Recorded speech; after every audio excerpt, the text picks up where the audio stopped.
If folks can take your seats, we're going to be getting going in just a moment, please.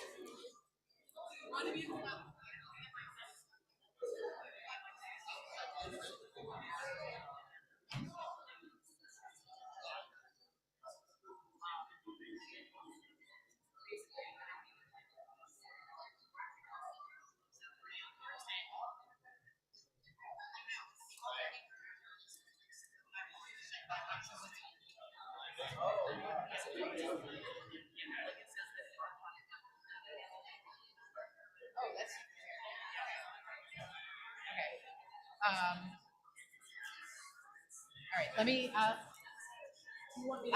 that's fine. Okay, so if folks can take your seats, quick reminder again today, no ITAR controlled anything, please. One other thing for those in the room and in 200, there's an error there are some errors at the end of the program book, but we'll walk you all through that. We close at 5 o'clock today, so. All right.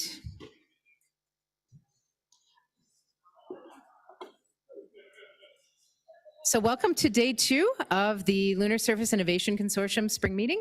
I'm going to welcome Bobby Braun of APL back to the stage for this morning's keynote panel. We're very excited. Thank you.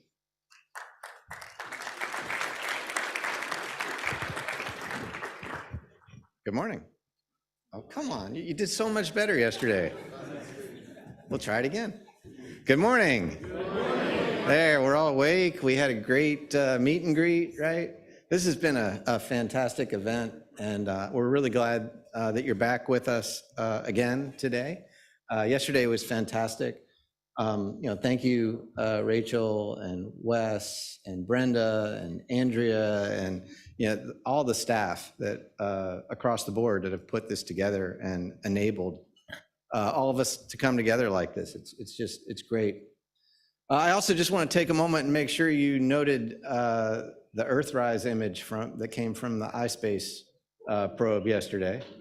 That's really something, right? We were talking about how the moon is in the forefront, right? And about how there's going to be more and more activity at the moon. And then sure enough, a commercial outfit from one of our international partners accomplishes that feat, yesterday. We'll see what they do today. Yeah. So anyway, it's my honor to to welcome our keynote speaker for today. I had the pleasure of introducing Deputy Administrator Melroy while she was at the Kennedy Space Center for the Artemis 1 launch. She piped in. I was standing right in this spot, Pam. And I gave a very long introduction there that she stated was far too long. So I'm shortening it today. I want to say on behalf of APL, we're just really pleased that retired U.S. Air Force Colonel and NASA Deputy Administrator Melroy could be with us. She's an accomplished pilot, having logged more than 6,000 hours in more than 50 different aircraft, including over 200 combat hours during Operation Desert Shield. She is one of only a few women to have commanded the space shuttle. And Pam has logged more than 38 days in space. Prior to returning to NASA in July of 2021, she served in a number of other government roles, including in the FAA Office of Commercial Space Transportation and as Deputy Director of the DARPA Tactical Technology Office. As NASA Deputy Administrator, Pam is responsible for helping to lay out the agency's vision and represent NASA to the Executive Office of the President, to Congress, to the heads of federal and other government agencies, to international organizations, to external organizations and communities. And if you take a look at her travel schedule, you know that she's been doing that full bore. She's particularly focused on NASA's Moon to Mars strategy. And as someone who has seen a range of Moon to Mars strategies over the decades, I would say that I'm super impressed with the approach that this administration has taken, and that's in no small part, due to Pam Melroy. So Pam, thank you for being here with us today, and come on up.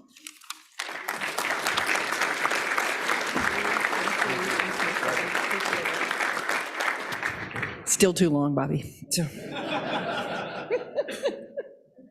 No, I'm very excited to be here. As I was mentioning to a couple of people earlier, I was actually one of the early signups when the Lunar Surface Innovation Consortium was started. I was on the advisory group to the National Space Council at the time, and I was excited when I heard from STMD what they were doing. And so I signed up and I was a part of a couple of threads. Then I got this other job and I got kind of busy. So, but I personally think that this is an amazing community. And I think it's really critical that NASA has a place where they can gather a community, but also to get feedback and to build capacity through the exchange of ideas. The concept of the partnering that you do. And we recognize all of the challenges, but I think you've organized yourself incredibly well. And I personally think that your engagement is a critical part of Moon to Mars and the Artemis program. So the agency has been extremely busy over the past decade, but a lot of this is coming to fruition. And in the last year and a half, we've been working on the cohesive and hopefully politically and technically resilient Moon to Mars strategy and defining the architecture and the objectives. And you're going to hear a little bit more about, I know you've heard some of that today, but you'll hear a little bit more about that. I'll talk about that in a moment. But in addition to that, we've been working very hard on building out our partnerships with industry, government, academia, and international partners as well. So we really think that partnership is a critical element of the strategy going forward for a lot of different reasons. And I would repeat again, I think it has something, very central to the idea of having a politically and technically resilient strategy, something that will pull the community together, that we can all agree on, and that makes it a lot easier going forward. It's hard work to do, but it's really worth it. So we think that the work that we're doing on the lunar surface is going to be central to our activities. I can tell you the astronaut office is very excited. They are all technical people, and they really enjoy the science that they do on the space station, and they're super excited about doing cutting-edge science and all the things to support that on the surface of the moon. So I do want to talk about, let's see if I've been told, went too fast. There we go. We've come a long way from Apollo. So I love this slide. Joel Kearns, our deputy in the Science Mission Directorate for Exploration Science provided this chart to me, and I just love it. Of course, I just want to say right up front, it's not like we ever totally left the moon after Apollo. Obviously, you know, the Lunar Reconnaissance Orbiter, LADEE, GRAIL, we have continued to do important science, but I think we're just opening up a whole new capability now. And one of the things that excited me was the fact that we've gotten so much fantastic science from our lunar samples. But that idea that we released the last sample that we had set aside is awesome, because it means we have to go back now to get more. So I thought that was great. So if you guys have ever been asked, why are we going back to the moon when we've been there before, as I have, I make a point of answering that we're going back to the moon in different ways. First of all, we're going to have global access. It is much, much harder to have global access to the moon than the missions that we did under Apollo. We're going for different purposes. We're going to do science and to stay. This is not boots on the moon, return a man safely. This is about science and about a sustained presence. And then it's important to remember that we have tremendously different capabilities than we did before. We have so much more capacity to do science, so many more technical capabilities that we have developed over the last 50 decades. And we're also going to a moon about which we know a lot more now. So we're a lot more prepared, and that is fundamental to the science objectives that we hope to achieve. This slide details the incredible amount of activity going on now and in the near term. And I hope that you note that it integrates science and technology and human spaceflight activities. And that is very much a hallmark of the strategic approach that we are taking, because we're trying to integrate all of those activities and make sure that they're aligned and that they amplify each other's objectives. But we're not just integrating our work inside the agency, although that's very important. I think this upcoming panel is a very, very important opportunity to highlight the fact that we do have cross-government work, and we need to take a whole-of-government approach. We're very proud of our leadership role at NASA. I think that's critically important. We are a science and technology organization, and we are devoted to taking those steps out into the solar system. And having that as our stated objective is very, very helpful, I think, for everybody, because it's really clear why we're going and what we're doing when we get there. So activity around the moon, of course, is increasing, and we're really grateful to our partner. Where's Matt? Where are you, Matt? There you are. The National Cislunar Science and Technology Strategy. So looking forward to all of us talking about how we're working together, because that helps us with a roadmap and guidance on where we should be focused. And of course, at NASA, our strategy being integrated on the inside supports being integrated on the outside. We're really at this amazing historical pivot point in a lot of ways. Industry has proven its ability to do things that were once the sole provenance of governments. And it's now extending our space economy to the low Earth orbit economy and then beyond, and creating capabilities to go out. And our global partners are also increasing their ability, just as Bobby mentioned, with iSpace is a great example of how the global community is changing as well. And we're really excited about returning together with our industry partnerships, our international partnerships, and particularly public-private partnerships. Let's see if I can get this to advance. There we go. I'm double clicking.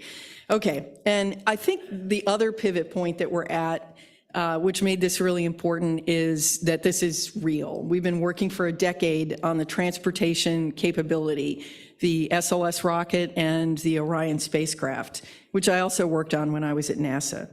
And that's really important. I highlighted the fact that one of the differences from Apollo is our international partnerships, and we were super excited to announce the Artemis II crew with a Canadian astronaut on board. And I think you know, in so many ways, Jeremy is the face of that partnership and how we're going forward.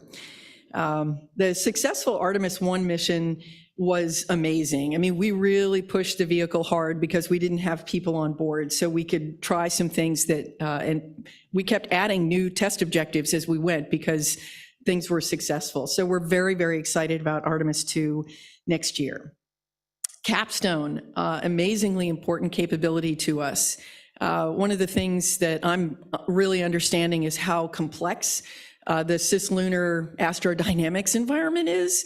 It's very intuitive to an astronaut how things work in LEO. You really know it because you're living it. And so I have a strong intuitive sense about orbital dynamics around the Earth, but man, when you start looking at these complicated three-body problems and, with the solar gravity, the moon and the Earth, it's not intuitive to me. So to me, the things that we are learning about the near rectilinear halo orbit from Capstone are critically important. And then of course, our commercial lunar payload services, we're very excited. It's critical to us that we start getting science and technology payloads on the surface of the moon, to learn the things that we need to learn to be more effective when humans get there. And that is the clear intersection between our robotic science program and the human science program, and just as we hope to eventually demonstrate on Mars as well. So as you heard earlier from Spuds, NASA has codified its Moon to Mars strategy. And I want to thank Spuds and the Federated Board for the incredible work that they did bringing the agency together. I will just highlight, people are like, hey, this looks great, Pam. Really, the truth is that a lot of work has gone in over the last, probably 5 decades. These objectives are not new. I think they're polished. I think they're clear. But I think that work was always there. Really, the big difference in what we're doing is, number one, bringing all parts of the agency together. And number two, we're talking about it and consulting and asking for input. And that is the big difference. And I think it's absolutely critically important. We do have a tremendous number of insanely smart people at NASA, but there are things that we don't think of, and especially our academic and industry partners see things, and our international partners see things that we don't. So we know that the objectives and the strategy is stronger, and I thank all of you who made input to this. I do want to say there's another point. It wasn't just having a rocket ready to go, which forced us to take a step back and say, okay, what are we doing with it and why are we going? There's another reason as well. Long term, I think, I look back at the human spaceflight program and I realize how primitive the technology was in Apollo and how little we actually knew and the enormous risks that we were taking. And I look at the space shuttle program, which I was a part of, and we learned so much. But the thing that was exciting about the shuttle is that we just began to get these little snippets of science that we could do in these short duration missions, several times a year. And so I'm really proud that part of my career was helping to build the International Space Station. And that is what enabled us to do more science 24/7, learn how to use humans in microgravity to do more science, and actually to be able to live in space for extended periods of time. That is why we are ready. That's why we needed a Moon to Mars strategy. So the other thing, I talked a little bit about robotics, robotic science and human science in the intersection. I've also heard we need to rush right to Mars. We're ready to go. We're not. So I really thought it was important to say yes and to bring all of those stories together to say, hey, this is what we're really trying to do. Create a blueprint for sustained human presence and exploration throughout the solar system. And every single one of those words means something. So the blueprint is about developing what we're going to do on the moon and then demonstrating it on Mars and then repeating it at other destinations. Sustained human presence is actually all about science. So I talked about the space station and why it was important to be able to do science 24/7. Well, we're going to be able to do a lot of science on the moon, and you could say, and I think it's a reasonable statement, that a 3-day trip to the moon, 30 days of science and 3 days back is not a bad return on investment. Anywhere else in the solar system, we can't do it. We have got to have the infrastructure and the transportation to support that. And so that's why we have those buckets of objectives. We have to have the infrastructure to support people long duration in space for sustained human presence so that we can maximize the science that we are doing. And then finally, operations. I lived through the transition from the space shuttle, which was short duration flights, to long duration flights on the space station. We've really got to recognize that humans have an enormous capacity to do science and to bring contributions and amplify what we can do. But they have health and performance things that we have to consider. And so we really need to understand how we're going to operate. It's going to be very different than shuttle and very different than station. So you've heard a lot of this already, but I want to talk about the next steps that we've taken. The first ever architecture concept review. So what's this all about? Well, as you heard from Spuds, we're architecting from the right, but we're continuing to execute on a daily basis from the left. The architecture concept review was an opportunity for us to get inside the agency and really talk about both sides of that and how we're going to meet in the middle. This was incredibly important for us. We needed to focus on how to decompose those objectives and start marching towards the requirements that make up execution. And we made tremendous progress on that. A lot of it was really just getting kind of everybody to understand what it was we were trying to do. But it was really, really successful. And out of it came a summary document and then the architecture definition document, which does talk about the decomposition and starts to show some of that, so that you can follow this QR code and see the shape of what we're building.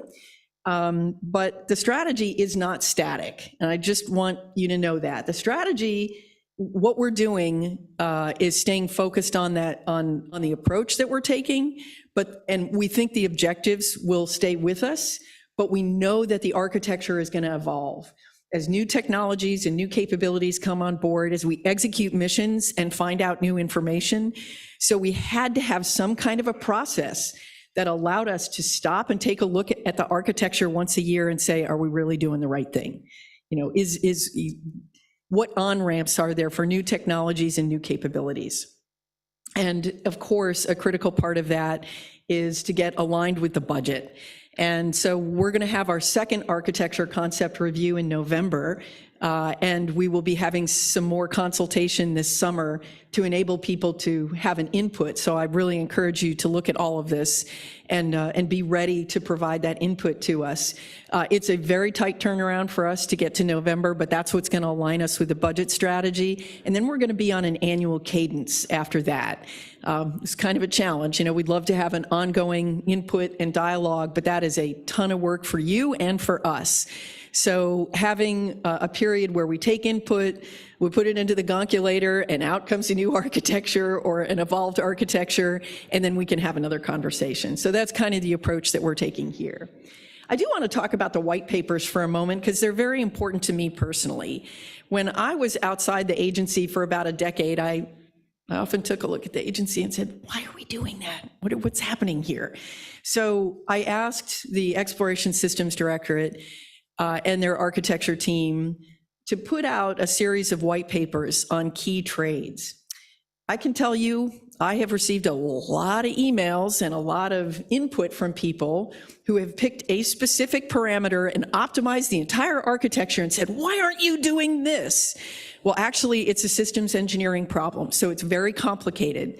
The opportunity to share these white papers to show you what we think the trades are and why certain decisions have been made and what our analysis has showed is very important, because it's a way for us to communicate with our technical stakeholders, of which you are very important. So it's the feedback is not just on the architecture, it's actually also on the white papers. Did we miss something? Is there a trade that we're not looking at? Those kinds of things. But it also can inform your work and ensure that you're taking a systems engineering approach to the research that you're doing as well. And I asked them to pick a couple of the things that are hot topics that we, why are we going to the South Pole? Why NRHO? Those are questions that I hear all the time from the technical community. So hopefully that'll be a great exchange of ideas and thoughts. Setting expectations is important. We had a lot of work to do. We got 5,000 inputs. I have to say, I already told the team, I drove them like dogs last year to get this to this point. We can't keep up that cadence. The good news is, with a lot of the upfront work, we should get more into an annual cadence that is just looking at deltas. But really, all they had time to really flesh out was the first segment, the human lunar return.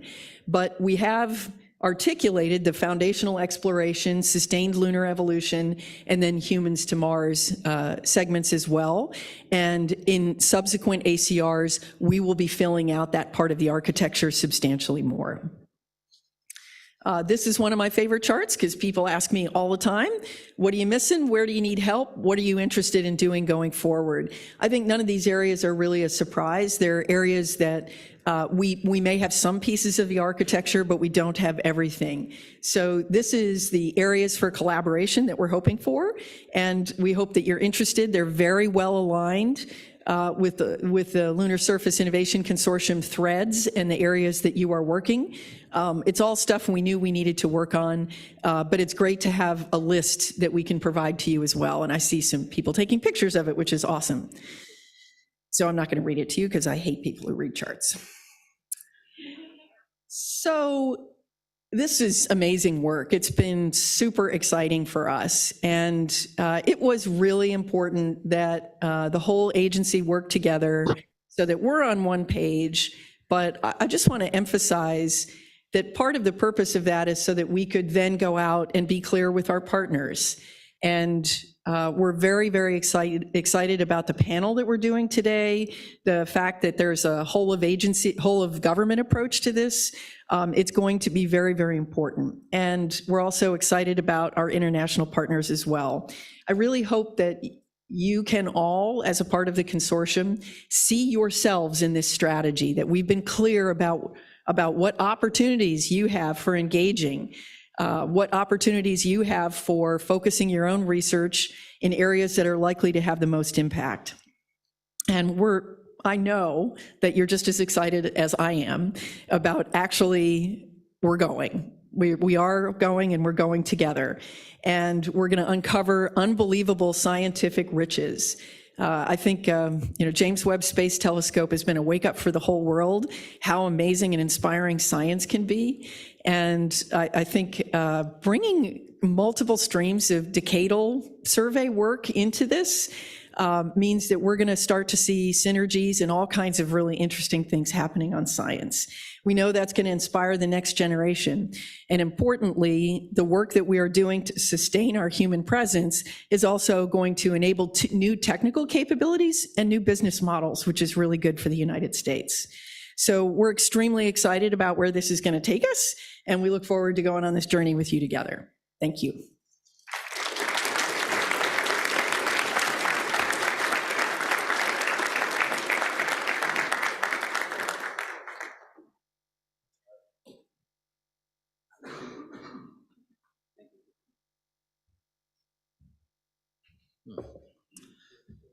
Thank you, Pam. That was wonderful. Once again, we really appreciate your remarks and having you here. I also have the real pleasure of getting to introduce an old friend today. Old friend. Walt England, who is the Deputy Associate Administrator for Programs in the Space Technology Mission Directorate. In that capacity, Walt has responsibility for the technical content across the broad range of space technology portfolios, ensuring that the programs done align with NASA's space technology roadmaps and the future technical direction of the agency. Walt has served in that capacity since 2019. Prior to that, he worked for about 30 years at the NASA Langley Research Center, where he made a broad set of research, system engineering, and organizational leadership, where he served in a broad range of roles across those fronts. He began his career at NASA Langley as a subject matter expert in hypersonics and entry systems, and has made significant contributions from concept to flight in a broad range of NASA and other government agency programs. Walt's going to moderate the next section, so come on up, Walt. Thank you.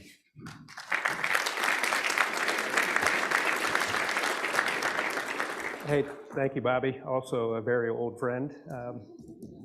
And just like Pam said, he tends to run on with those introductions. Hey, look, it is really good to be back in this room because we were here last year, and it's great to see you all again in person.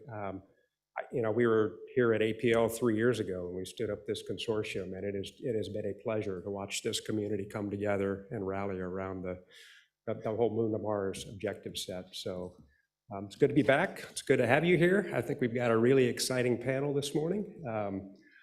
I hope you all had a chance to download the documents that Spuds briefed us on yesterday. There will be a test at the end of the panel. So seriously, there's a lot of really good strategic information that I hope will resonate well with you all. Just like Pam said, I hope you all see yourselves in that and the plan forward to Moon and Mars.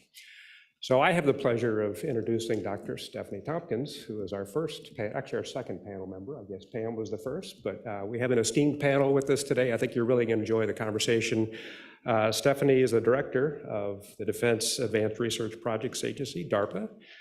Prior to this assignment, she was the vice president for research and technology at the Colorado School of Mines, which is an institution with very strong ties to both STMD and the LSIC. So welcome, Stephanie. She began her career as a U.S. Army intelligence officer, spent most of her time since then leading scientists and engineers in interdisciplinary programs. These include 3 years as vice president of research at the Colorado School of Mines, 10 years in industry conducting research projects in planetary geology, imaging and spectroscopy, and managing a diverse portfolio that spanned a range of sensing and analysis technologies. She's been with DARPA over 12 years in a variety of capacities. As director, she's championed the expansion of the agency's innovation ecosystem to ensure that DARPA delivers on its mission of creating breakthrough technologies for national security. So welcome, Stephanie.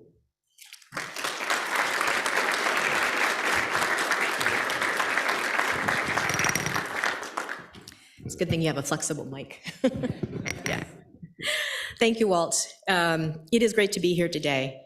My role, I think, is to tell you all a little bit about DARPA and our historic role and hopefully our future role as it intersects with a lot of the innovations in the world of lunar exploration and cislunar space.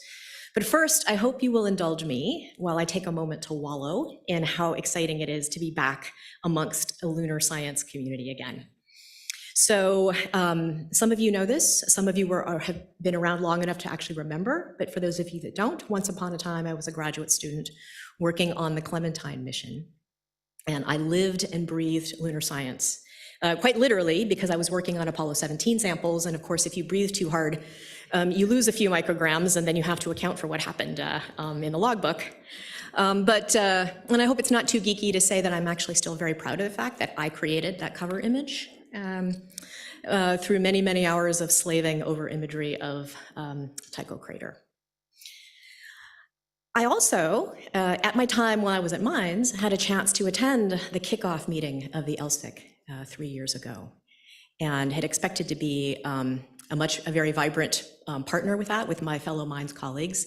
As Pam said, other jobs sometimes come upon us, and I have been a little bit distracted, but it is a real pleasure to be back with you today. Okay, moment of self-indulgence over. Now let me get back to the main program, and that is to talk to you a little bit about DARPA. So first, we're a really unusual organization. Even our DoD colleagues often get a little confused about how we work, so I'm gonna try to explain a little bit of that, and then I'll talk about our role in space. Okay, so DARPA's role in the science and technology innovation ecosystem is really to focus on high-risk, high-payoff investments that can change the trajectory of what's possible. So we really focus on moving from impossible to improbable to inevitable. I'm sure you've heard that phrase before. We really do embody that in our culture. We embrace risk, and everything about the organization is designed to go against human nature, right? Human nature is to slow down in the face of failure, and we have designed ourselves and all of our processes and the way that we hire our people to focus on accelerating instead. If you hang around DARPA long enough, you'll realize it's not a set of laboratories. We actually have no laboratories. It is a collection of people across the country and around the world who are collectively advancing and accelerating technology. At any moment in time, there are about 100 DARPA program managers. These are technical program managers. They come from all walks of life.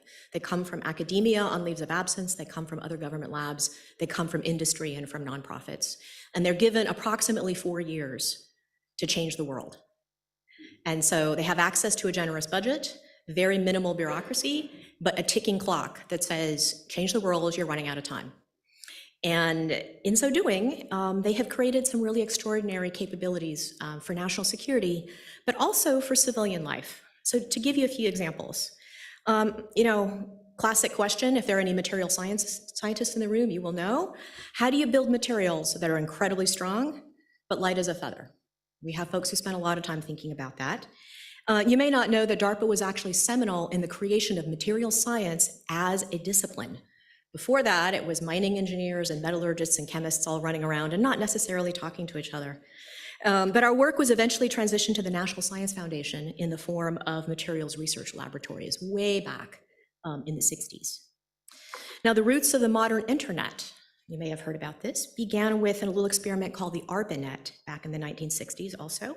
DARPA program managers envisioned a world in which humans and computers work seamlessly together.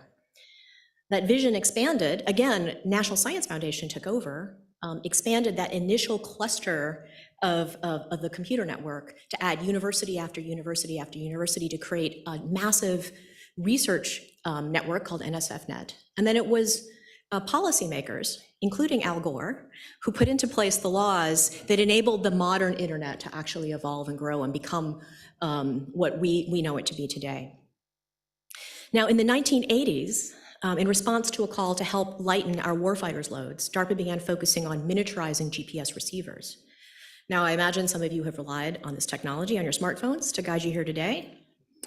And also in that same realm, to improve on robustness of communication and navigation systems, we developed the chip-scale atomic clock program, which focused on creating ultra-miniaturized and ultra-low-power atomic clocks, which enables timekeeping and navigation in a whole variety of different applications.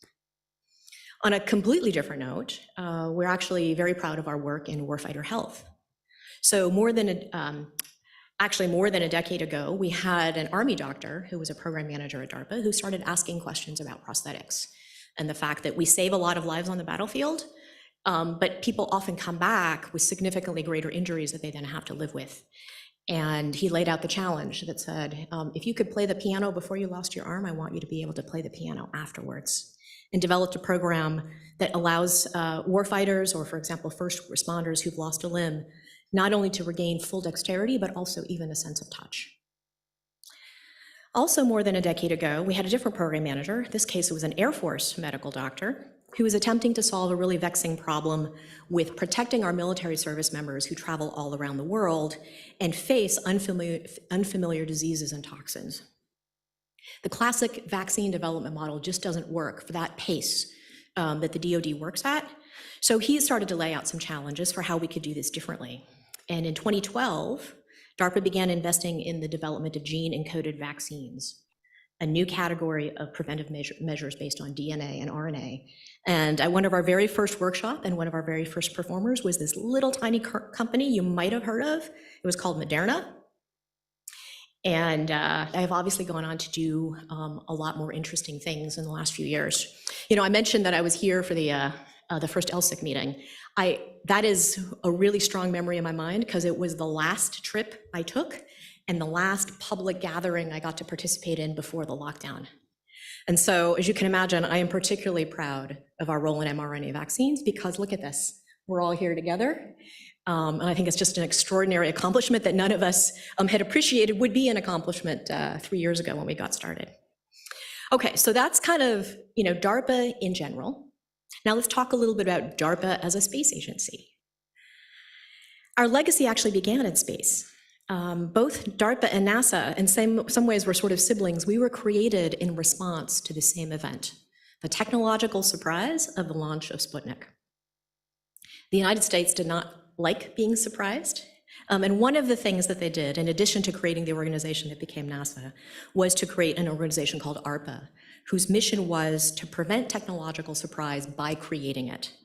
And so historically, that is the model we've had, to always try to be a leap ahead of whatever the state of the art might be, or wherever we think the state of the art is going, to either completely disrupt that roadmap or to rapidly accelerate it. So a few examples would include a program called TIROS, or Television and Infrared Observation Satellites. That actually was way back in our very first couple years of existence. This became the prototype for our current global systems for weather reporting, forecasting, and research across the DoD, NASA, and NOAA. We launched the first satellite in what will become the world's very first global navigation system, the transit system. And the concept and technology were developed right here at JHU APL. So it's always fun to see how these connections and technologies sort of move back and forth across different missions and different communities. Transit actually operated for 28 years. Many of you probably don't know that. And then the DoD, the Department of Defense replaced it with the current Global Positioning System, or GPS. We had a launch vehicle program, again, a long time ago, whose initial booster technology, Juno 5, led directly to the cluster engine Saturn V. Famous, I suspect many of you know, for taking humans to the moon for the first time. We developed a liquid oxygen hydrogen upper stage rocket known as Centaur, which was later transferred to NASA. Centaur rockets improved the ability of US launch vehicles to place sizable payloads into geosynchronous Earth orbit and ultimately help pave the way for future lunar and deep space missions.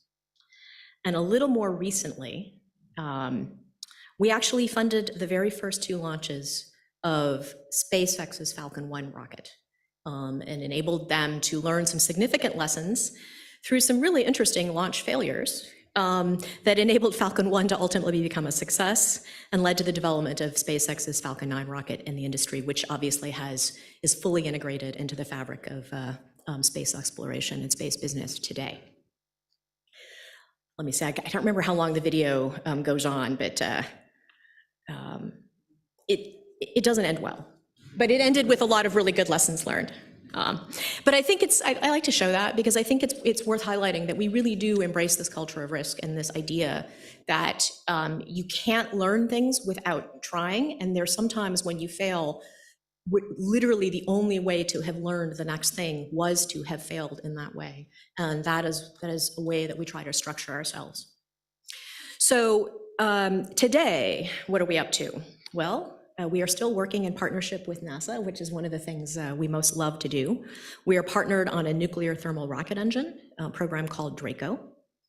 And this is something that if we are successful, we would be very, very proud to have a role in NASA's ability to take humans, not just to the moon, but to Mars someday. We have something called the NOMAD program, which is actually building on that initial work I mentioned in material sciences, where we're exploring really foundational proofs of different proofs of concept in materials, in manufacturing, and in design technologies that would allow us to be able to build space structures in space using materials taken both from the Earth and from the moon together. So on-orbit manufacturing, big dreams, a few really crazy hard steps to overcome, and we're sort of in the middle of that. I do want to point out the NOMAD program does not involve the DoD building any structures on the moon. It's all going to take place in space. And one more example, we have a program called RSGS, where we are looking at ways to extend the life of valuable satellites in orbit, building robotic systems that could both refuel and repair technologies in space. So, you know, in the spirit of consortia and the kinds of discussions that you're all having here, as part of RSGS, we actually, back in 2016, launched a consortium, the Consortium for Execution of Rendezvous and Servicing Operations, or CONFERS. So CONFERS basically help create definitions and expectations of responsible behavior among, at this point, over 50 international members, both government and industry, in the world of robotic servicing and space-based servicing operations. Responsible behavior in outer space.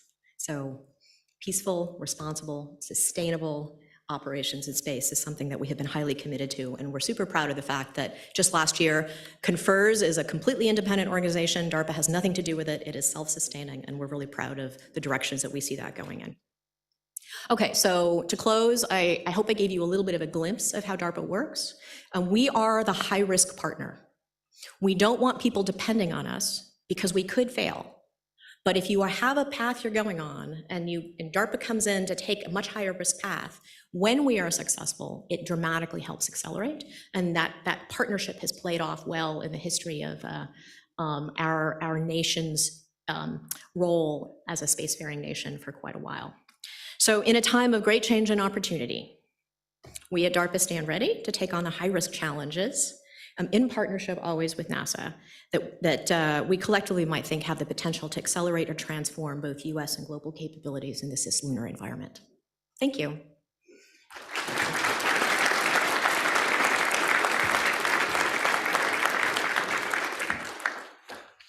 Thank you, Stephanie. And now I get to introduce our third panelist, Dr. Matt Daniels. Matt currently serves as the Assistant Director to the White House Office of Science and Technology Policy. Dr. Daniels was the inaugural Technical Director for Machine Learning and Artificial Intelligence in the Office of the Undersecretary of Defense for Research and Engineering.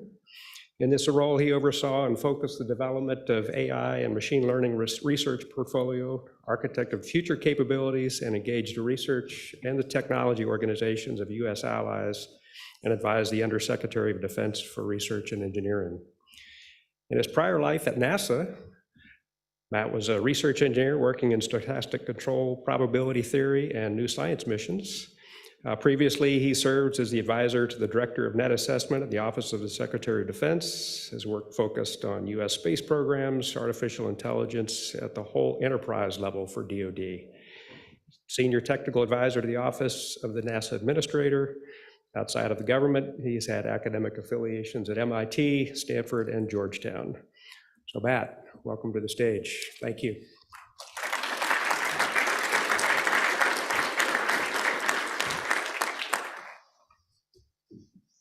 Thank you for having me.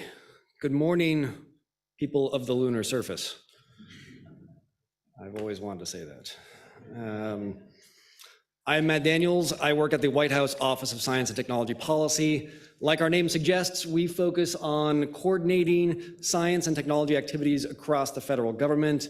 What I'm going to talk about today is the National Cislunar Science and Technology Strategy. This came out in November, and we are just starting to coordinate implementation roles across the United States government. So that's what I'm going to talk through today. The National Cislunar Science and Technology Strategy addresses how US leadership in cislunar space will support the responsible, peaceful, and sustainable exploration and use of cislunar space by all actors, consistent with the US Space Priorities Framework. Our approach emphasizes the critical importance that we place on this period, on this region of space. I like this, thinking of this as a time of change and opportunity. That's truly what we're in globally in many ways. So we define, if I can make this work.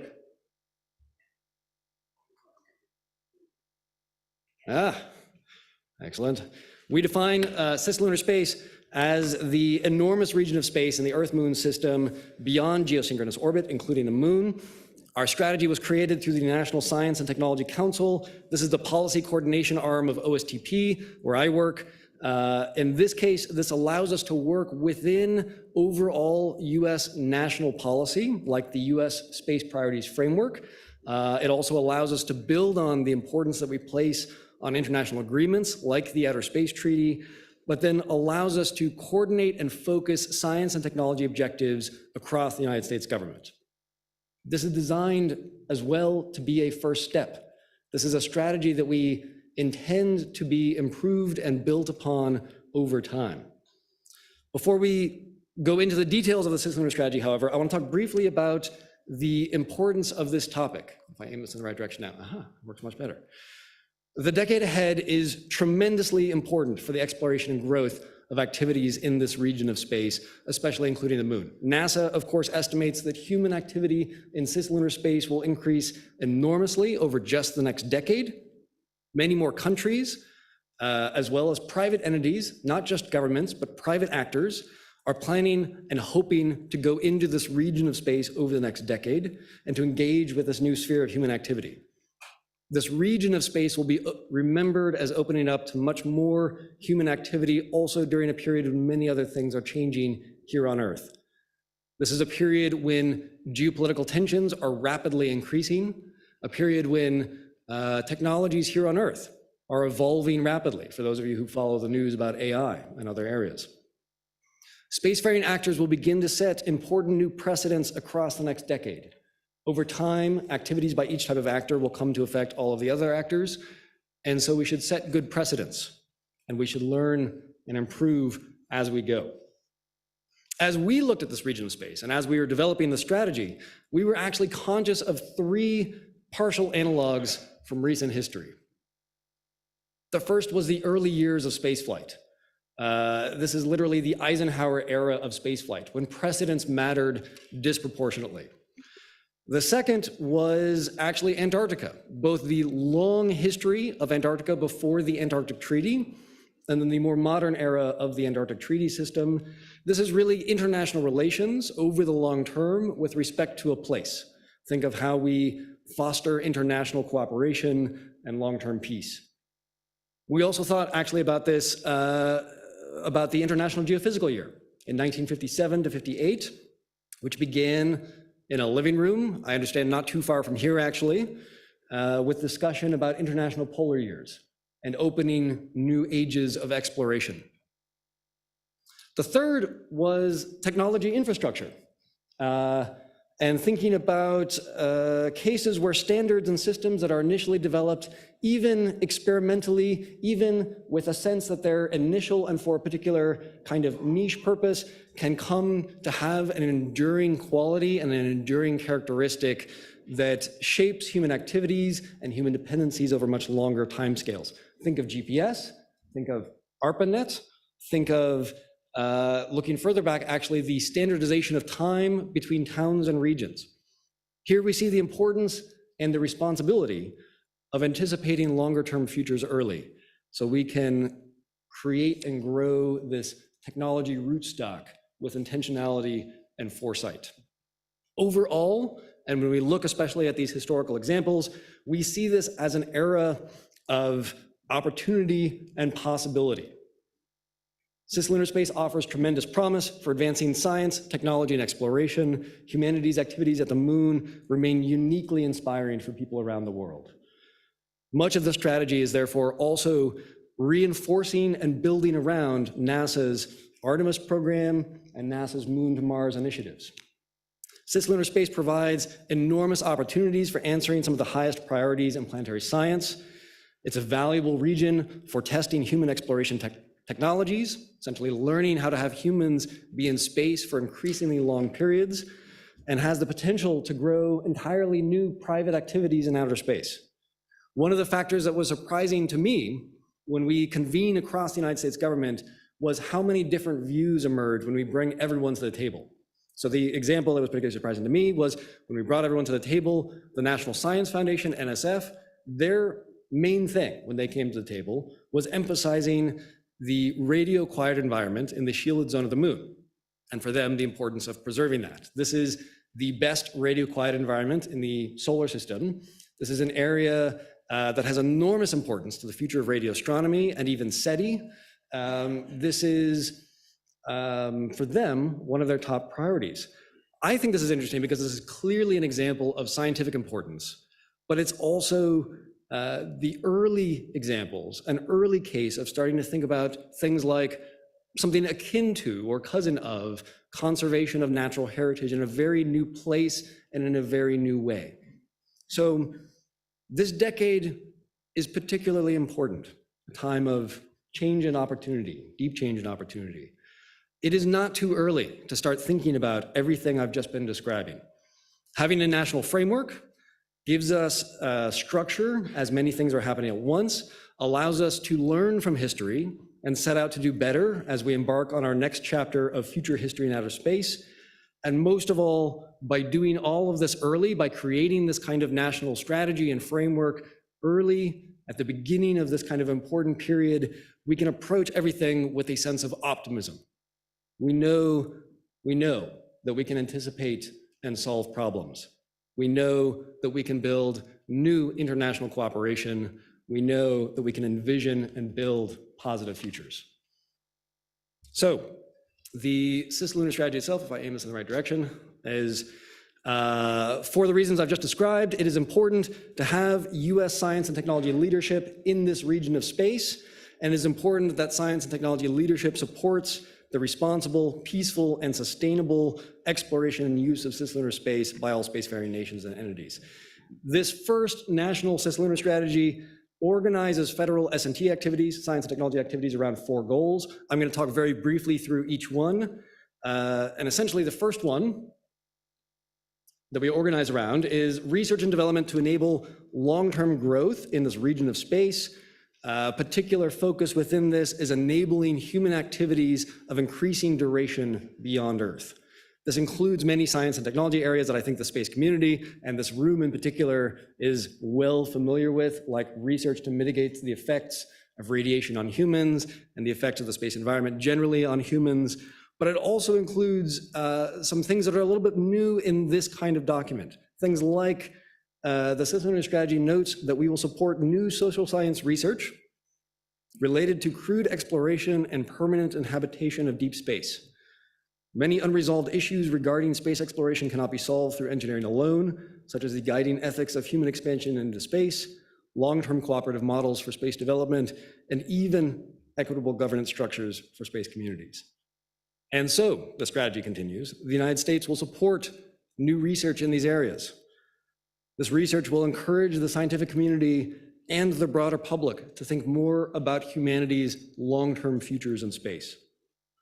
This objective also talks about education and supporting our future workforce. We cannot talk about science and technology without talking about education for scientists and engineers. And so that is also prioritized in this part. The second objective that we organize around is expanding international S&T cooperation in this region of space. Science is an international enterprise, and scientists have long demonstrated the ability to work across boundaries for the common good. New international cooperation can amplify US objectives being achieved with the Artemis Accords and can be carried out for the benefit of all nations while enhancing transparency and building confidence among moonfaring entities during this important decade. As one element of this, the United States will support proposals for an international lunar year analogous to the IGY. I was very happy to hear yesterday that Bobby, I wasn't here, but I heard and even read online that Bobby issued essentially a challenge to this community to have and support and develop an international lunar year. You can consider the United States government as already on the record as supporting this initiative and this idea. The third goal that we organize around is expanding space situational awareness, or SSA, capabilities into this region of space. SSA is ultimately essential to safe and sustainable spacecraft operations in all orbits, including cislunar space, and consistent with national policy, including the Space Priorities Framework. The United States will continue to share SSA information and provide basic spaceflight safety services to all space operators. I think this is very much in the pattern that we have started with GPS and the kind of global benefits that have grown out of things like ARPANET. We also anticipate specifically for this that a civilian open data platform will be used to leverage cislunar SSA data and services from a variety of government, commercial, academic, and international sources. The fourth and final objective that we organize the strategy around, final one that I'll talk through, is implementing communications and position, navigation, and timing capabilities in cislunar space with scalable and interoperable approaches. Essentially what this means is we will ensure the capabilities the US government develops for cislunar operations are scalable and interoperable with international partners and private actors. We're already going to be doing a lot in this region of space and at the moon in particular in this decade. This objective will especially ensure that infrastructure and capabilities developed for NASA's Artemis program can be relevant to a cooperative and sustainable ecosystem in cislunar space over the longer term, even as NASA, also in the longer term, continues to expand human exploration outward to Mars and beyond. This is an example of why we have a cislunar strategy and not just a lunar strategy or moon strategy. We can think about this large region of space together and know that communications and PNT capabilities in this region of space can help enable safe and sustainable activities in space, at the moon, on the lunar surface, and transiting between destinations. Also with these capabilities, the United States can help open new pathways for international partners and private actors who are working with us in cislunar space and at the moon. Advancing new pathways for such rule-following actors can help ensure future prospects for a peaceful and rules-based system. Compounded over time, this can be a powerful idea. Our activities, said another way, our activities at the moon and in cislunar space can help make this entire region of space more accessible to more of humanity. This is good because it's in our interests to be the kind of country that other countries want to work with. So I will close by saying that this is a beginning. This is the start of an exciting time. We will have a lot of NASA activities in the vicinity of the moon and around the moon and on the moon in the decade ahead, but we will also have a worldwide network of allies and partners increasingly working with us and exploring with us in this region of space and at the moon. We also expect to have private institutions outside the US government, from tech startups to universities, doing things throughout cislunar space and at the moon with us. Part of our current moment is recognizing this fact and embracing it. It is a strength and a virtue to have others want to work with us and to do things in this kind of international spirit. Our cislunar strategy is designed to be a first step and to be iterated and improved upon over time, prompting new focus and coordination across the United States government. Most of all, ensuring that US S&T leadership in this region of space supports responsible, peaceful, and sustainable exploration. This is where Arthur C. Clarke would note that most of our history is still ahead of us.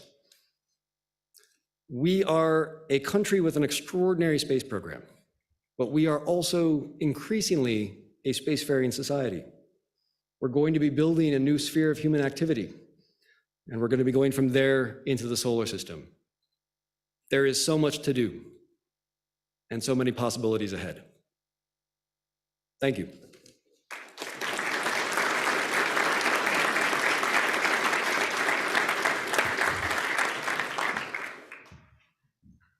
Hey, thank you, Matt. Thank you, Stephanie, and thank you, Pam. Those were all great introductory comments. At this time, I'd like to welcome Dr. Spuds Vogel back up to the stage. Hopefully, you were all here yesterday. Got to hear Spuds roll out the Moon to Mars strategy with this audience. You'll have to ask him sometime how he got his call sign of Spuds. I will not share that with you this morning, but we would like to have a little Q&A session. We took the opportunity, I think yesterday, a lot of you provided some questions for the panel through our crowdsource Slido tool. So we've got those queued up. And I'm just going to start right out of the gate. And this is really a question for Pam and maybe Spuds too. But from a NASA perspective, maybe you could talk about how science objectives and the infrastructure objectives support each other. Oh, I'm excited to talk about this. You know, it's fun to go back and look at the objectives. I've looked at them many times, but we have enough of them that they're not like, you know, I don't have them all memorized or anything like that. And I was thinking about this the other day, and I went back and looked at some of our objectives, and I thought, darn, that's really good. So to me, particularly looking at the science objectives, which make up about 40% of our objectives, there's a couple of areas that really jump out at me, and they're significant. One of the things that I'm excited about is eventually getting to an architecture that through systems engineering maximizes across multiple objectives at the same time, which is actually really hard to do. And there's no way that we'll do everything all at once. There's no one thing that will accomplish all of those things. But when I look at the science objectives, the science enabling objectives, and one example of that is having the ability to do global science, clearly is something that is intricately linked with the infrastructure that will enable that. And if you look at the science, the applied science objectives.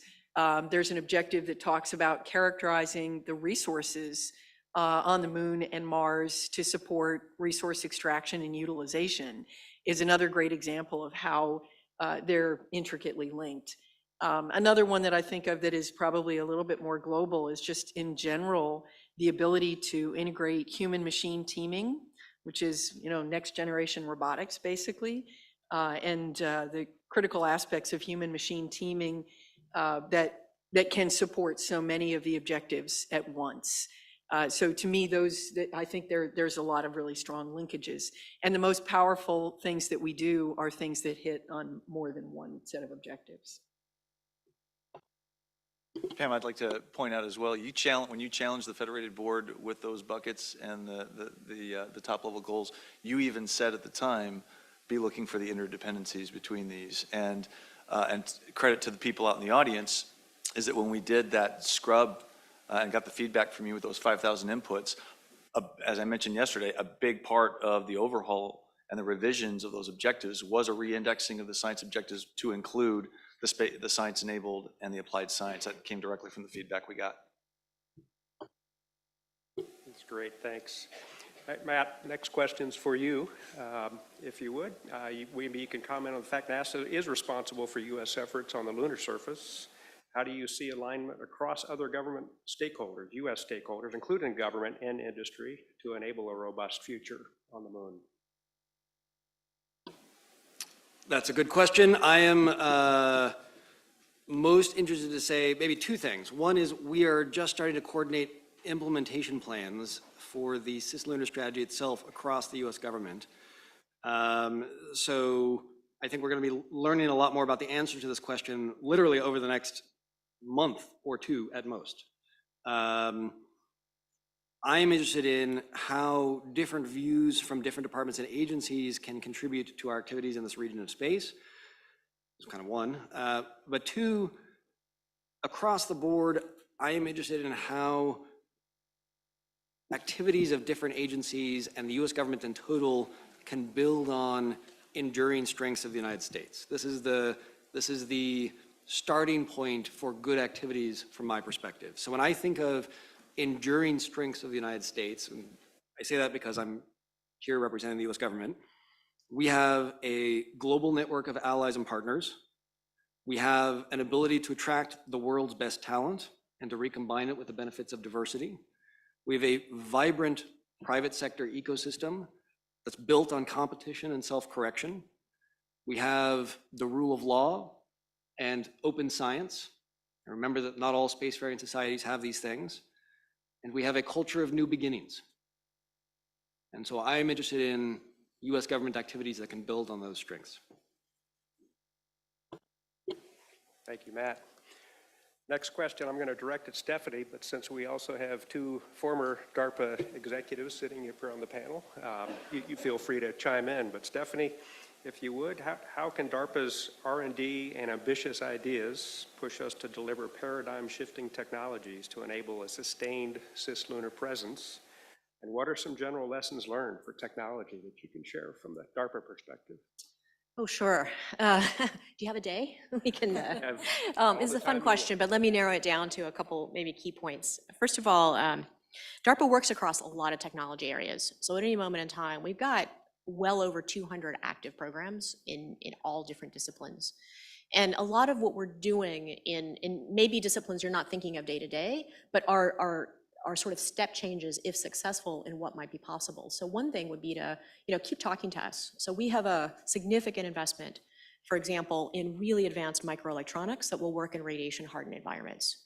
If those are successful, then boom, right? You have a whole different set of assumptions that you can make about what might be possible in what people are building in terms of infrastructure.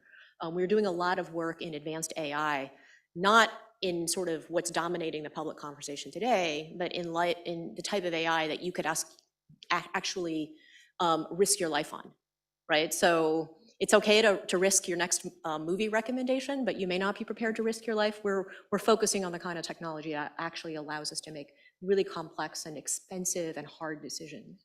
So those are just examples, but working across all of that technology space, think about what some of those enablers are and think about where the barriers might be that are holding you back from doing something more bold and more ambitious. And come talk to us, because those 100-ish program managers are all eager to figure out what their next big program is, and they would love to hear about that. So obviously, the part of the answer and a big part of our lesson learned is in our lessons learned in tech development or in how we manage risk. I'm a little glib when I say we embrace it. And when we don't just run after the riskiest thing we can think of, we actually lay out and understand the risks, and then we design our programs to manage it so that we can fail quickly if necessary, fail gracefully if appropriate, and sort of learn to double down on success and quickly take lessons learned and move them forward. So in a complex system, that ability to really think about the risk throughout the life cycle of what you're trying to do and have a plan for how to manage it is probably the single most important thing for us. I will point out, however, we are an all R&D organization, which is a very luxurious state to be in. NASA is an operational organization and has to deliver on things at a level that we don't. So, be cautious in that comparison space, but take full advantage of the fact that that is our role to take on risk, and think about telling us what your ideas are and where you think we ought to be investing. And shameless plug, if you've ever thought about maybe coming to work in an organization and giving a few years of your life to making that change, send me a note. I'd love to talk to you. Pam or Spuds, any comments from a former DARPA executive I perspective? will say that not only it's high risk, but what comes hand in glove with that is the far looking, and that's exactly some of the objectives were written. You'll notice no technical metrics in them. There's no specificity about the technical solution path.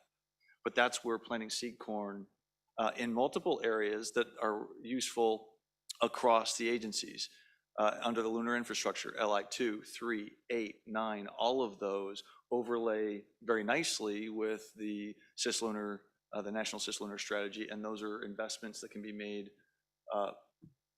across the board that service multiple agencies, and they're long-term bets that we have to look at about how we can plant seed corn now to be ready for when we're actually to have them fully developed when the time comes. I'd just like to add one of my favorite lessons learned from DARPA, because that's all great. Everything that you said has been wonderful. The one thing that I would add is that if you are working on high risk, high payoff, fail fast technology, you have to kick your inner student out the door. And what I mean by that is that in college, we all learned to focus on the parts of the problem set you were pretty sure you could answer before you got to the ones that you were like, I have no idea how I'm going to answer that question. And that's not how high risk, high payoff technology works. You actually have to go right at the stuff you don't know how to do. And that's how you fail fast, right? Because the rest of it is engineering and we can figure it out. And there will always be something there that you can do, but you have to tackle the hard stuff first.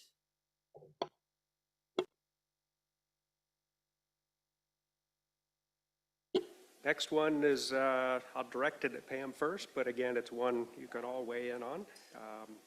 How can we prevent a Moon to Mars vision from changing through changes in administration, including presidents and agency leads? What can the community do to increase stability in our lunar and Mars ambitions? Yeah, that's a wonderful question. And I think I emphasized the point about political and technical resilience, which I think go hand in hand together. I think a critical part of this is actually having a strategy that everyone has the opportunity to weigh in on and feels bought into. Importantly, for all of our research partners in particular, you have to see a clear path ahead. And that's what we're trying to do, is to create something that stretches out a couple of decades. In some ways, this is a decadal survey for human spaceflight, which we do not have the luxury of having. But for decadal, it focuses NASA's investments and it also focuses the community. For us, the Moon to Mars strategy is about creating a picture that you can see your future research fitting into.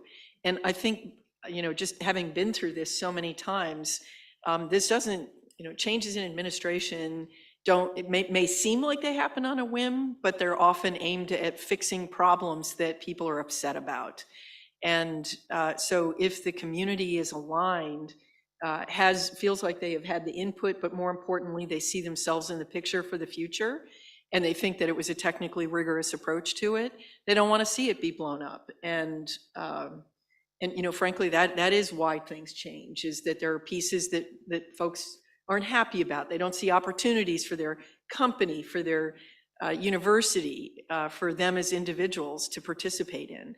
So to me, what's critical is just supporting it and making sure that your voice is heard. Don't sit in the corner and poke holes and say, well, why aren't they doing this, that, or the other thing? We're giving you lots of opportunities to weigh in and be a part of the solution.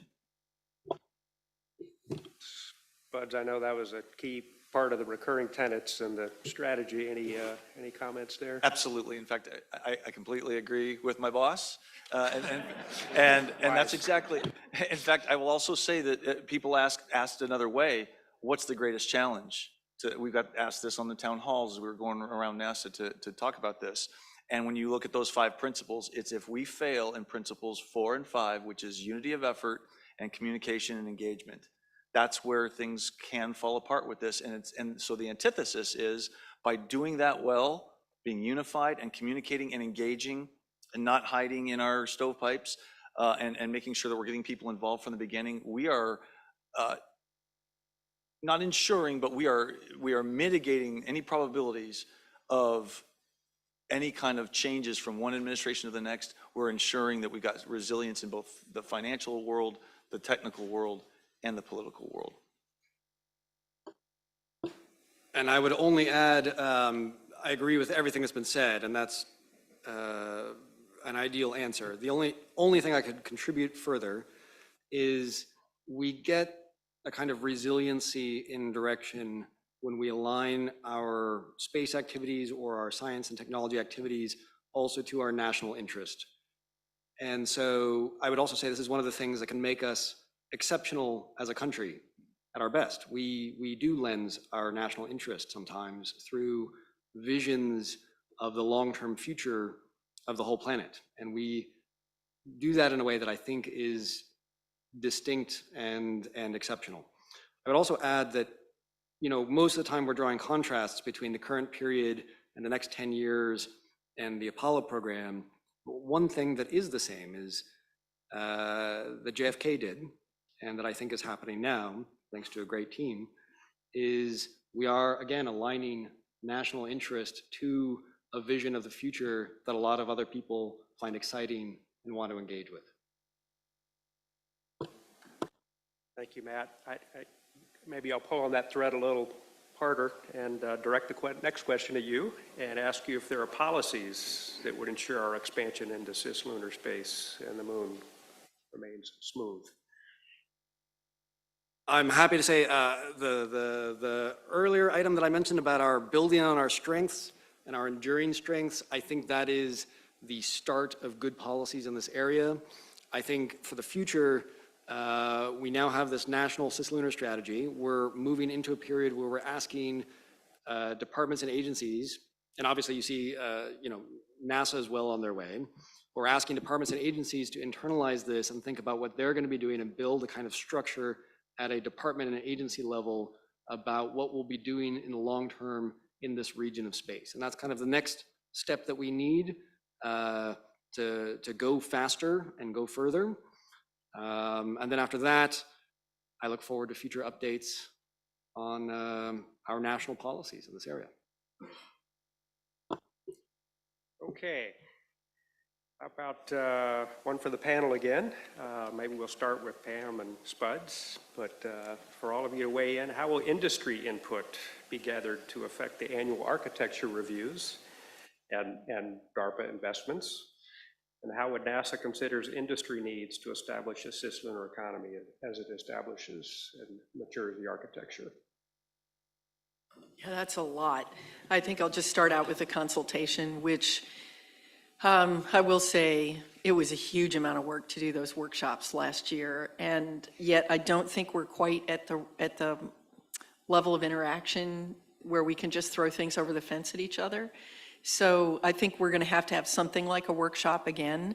I do hope that as time goes on, this becomes so deeply embedded in the ecosystem that there's constant communications, and a workshop may just become an opportunity to even be looking 2 or 3 architecture concept reviews ahead where new ideas are proposed, because there's been feedback that's been given through sort of more routine channels, especially as procurements start coming up, right? Because the closer we get to a procurement, the more prescribed our communications end up getting, for better or for worse.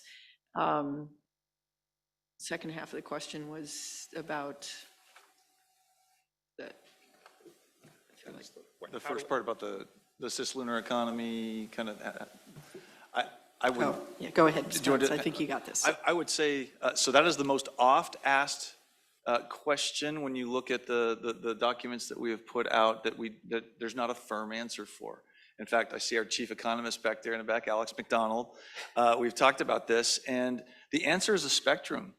And part of at the Space Symposium last week in Colorado, there was a roundtable with industry. I'm sure some of you had participated, and that was something that we brought up as well. And so there's a bit of a developing question mark that's getting turned into a period over time about what does that mean, because there is a spectrum about what is going to be developed. We talked about yesterday about the difference between demonstrating something versus developing it.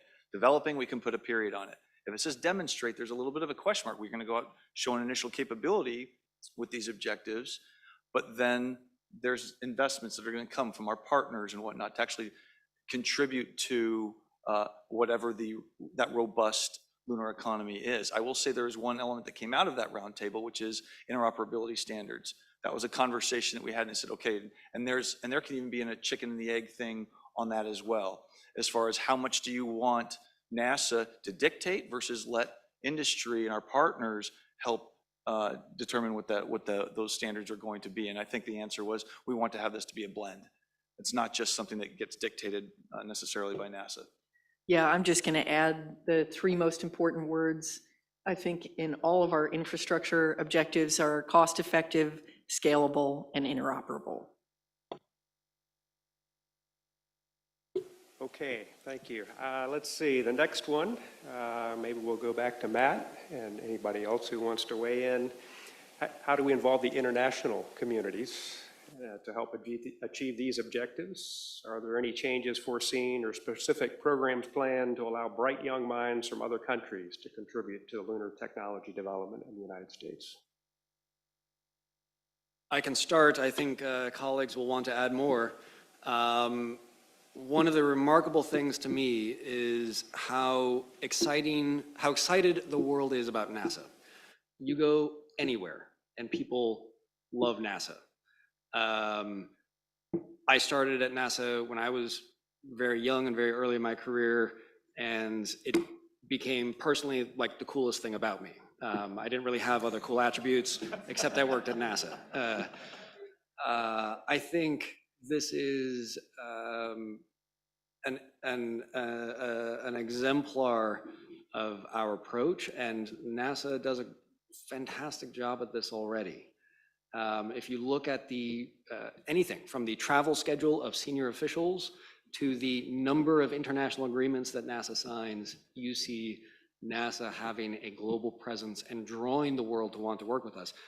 I find that very exciting because I think that is a contribution that NASA is making. We sometimes talk about this as a contribution that NASA is making, not just to the advancement of science, to the advancement of technology, to the advancement of our national space program, but it exemplifies the United States at its best, that we do these extraordinary endeavors and that we're the kind of country that other people should want to work with. And that's a great position for the United States to be in, and so NASA does a ton on that already. But maybe my colleagues want to Add more? I'll just say, Pam, as somebody who travels internationally quite often, I know. Anything to add? I think, yes, I think something that is incredibly important to us, and we say it a lot, actually, is that how we go is as important as what we do when we go there.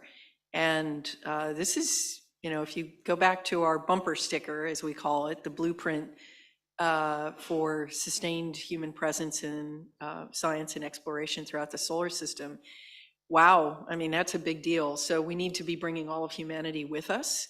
But the fact that there's such little agreement about norms of behavior in space, the Outer Space Treaty is, it's a solid set of principles, but if you actually read them carefully, you will realize, especially if there's anybody here who has a background in law, that some of them are actually in tension with each other, which is actually not that unusual in law or anything else. And so we are doing stuff that nobody envisioned in 1967. Maybe they vaguely envisioned it, but not how we're doing it.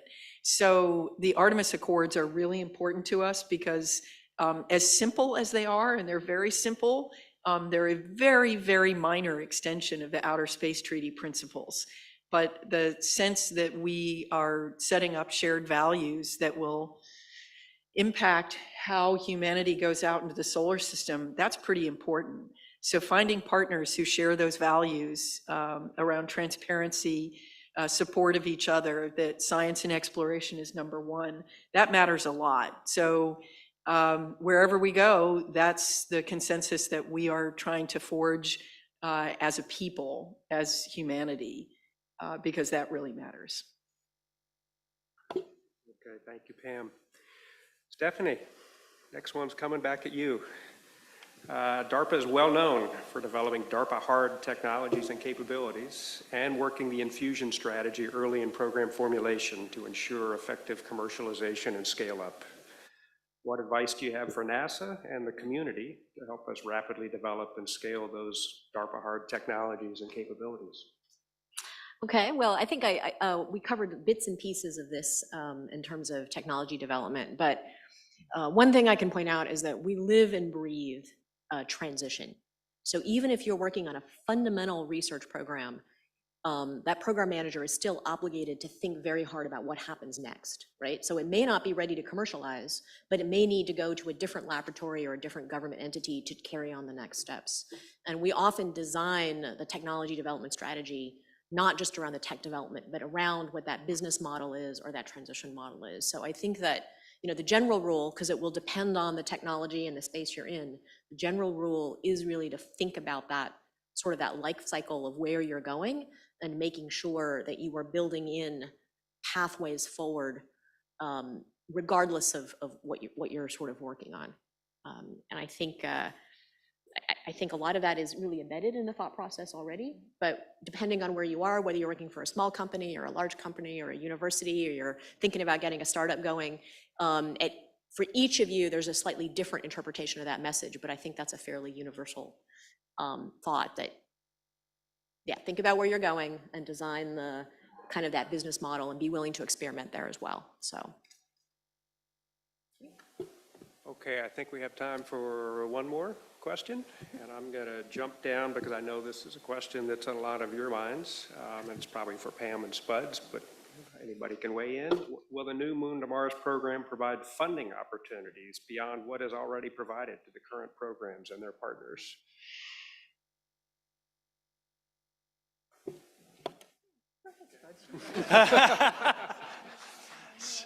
So this is I don't know if I said this yesterday as well, but this is one of those, we talk about it at the architecture concept review internal at NASA, and it's the same caution I would give, and we'll probably talk about it again this summer when we have the next round of engagements.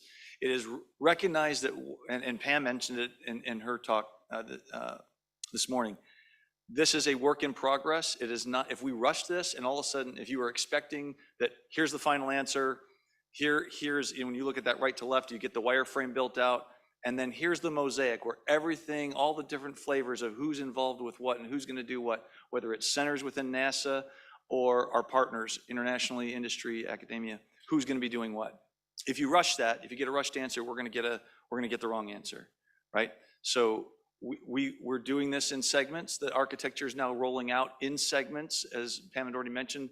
HLR, human lunar return, is that first segment that has been wire scrubbed, wire brushed over this first round, and we're going to start picking away at the rest. It is going to evolve. The opportunities for contributing, not just in the ideas, but also in the execution as we execute from the left, those are going to evolve with that evolving architecture. So the earlier segments are going to be published sooner, like the one that happened last week. And that's where then from that point, you'll see acquisition approaches will come to light, and you'll see where the on-ramps are for that. I will just say too, though, that Pam taught me a couple of things, many things, and two of it was one of the coolest ones. Well, besides when you ask a question, wait twice as long as you were expecting to get an answer before you speak up again. But the other is, it's an African proverb that if you're going to, if you want to go fast, go alone. If you want to go far, go with friends. I thought that was really cool because it's telling you, and it's so part of going far is being patient. Like we said at the ACR, and we saying to our community, be patient. Don't turn it into the Viking feast. I think I used that term yesterday, where everyone's just reaching in and grabbing for what they can. You're not going to get those answers right now. In some cases, we're ready to go, but in others, you're going to have to just wait and let this play out and be looking for the opportunities and make your own investments and look to the future and place bets. Based on those objectives, you can see where we're headed. You saw the areas of collaboration that Pam had thrown up there in her talk. You're going to see where we're headed and what you're looking for and where we're going to be looking for help along the way. So that would be sort of my answer to that. That's great, Spuds. I was wondering what you were going to say. So I'd just like to add something a little bit more concrete, because I know, having been in industry on my own, it's like, okay, what's happening, right? So I think a couple things. Of course, you're going to hear it from anybody, is that our appetite, the speed is going to be limited by our budget, and we know that. But I'm going to unpack it just a little bit more for you. We actually are pretty clear that our tech development, our seed corn, our tech demos comes out of the STMD budget. Our science work is a little bit more complicated. We know that things like experiments, handheld science, and things like that has to be funded by the Science Mission Directorate. That's critical that they are beginning to incorporate humans into decadal surveys. So that's really, really important. And it was a pivotal moment, I think, in the planetary decadal to have taken into consideration what kind of human enabled science are the objectives that NASA should be looking at funding. And so that having the decadal look at the kind of work we're doing is going to be pivotal for SMD going forward, because they also have a limited budget, and they are limited by, they have to stay focused on where the decadal points them. It's a little more complicated than that for the transportation systems of the future, and a great example of this would be a rover. So let's make sure that we have the science objectives that a rover can support thought about right up front, right? We have to think about that. Obviously, it has to transport humans, but what are the science objectives that we need as well? And I think, where we're going to be funding activities in that area is going to evolve with time, right? We're going to, you're not changing Orion today. We'll be doing incremental things for Orion, but we have a vehicle that works, and believe me, that is incredibly hard to do in deep space. So I think going forward, we are definitely talking about this. I just want you to understand that each organization inside NASA has responsibility for different aspects of Moon to Mars, and that they will be aligning their budget and their strategy to that and to other things. I mean, there's lots of other science to be done and lots of other tech development, tipping point activities and things like that. But I just wanted to kind of unpack that for everybody. And the key thing, people ask me all the time, how much is it going to cost us to get to Mars? I don't know, what do you mean? You know, it depends on how fast we go. It depends on how much our international partners bring in. It depends on how much our industry partners bring in as well.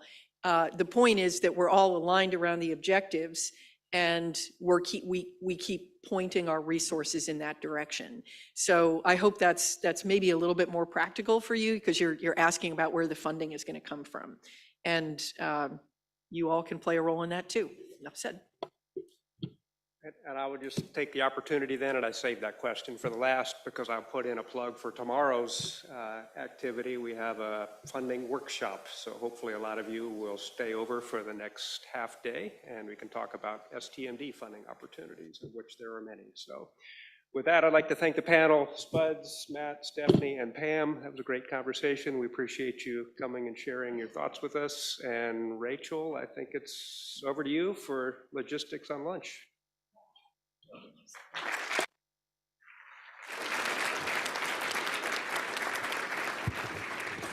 That was amazing. My mind is exploding all over the place. So hopefully no one's getting hit by flying pieces of brain. Thank you all so much. We're going to take a break now.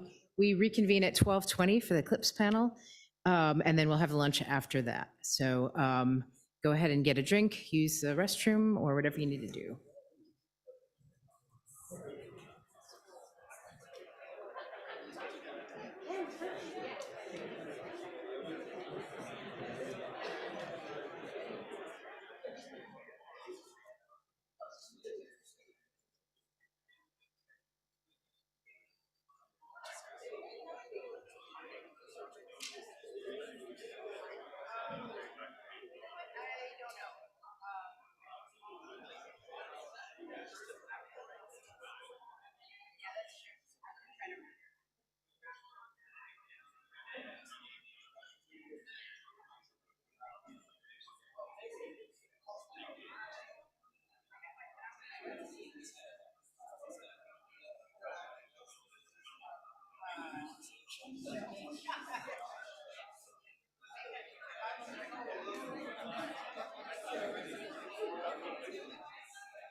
Can the, ooh, hello. Can we get the panelists for the CLIPS panel up front, please? We're going to let them, no? You're going to do them? Let Brad speak first. And then yeah, I know, but I thought they could sit there. Well, yeah, if they know what they're doing. Forget me. Do you want me to just go, Josh, and say the same?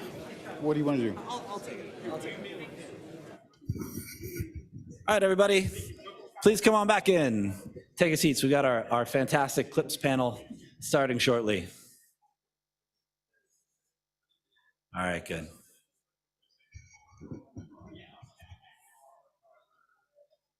All right. Come on in, get your seats. And we go stuff. Oh.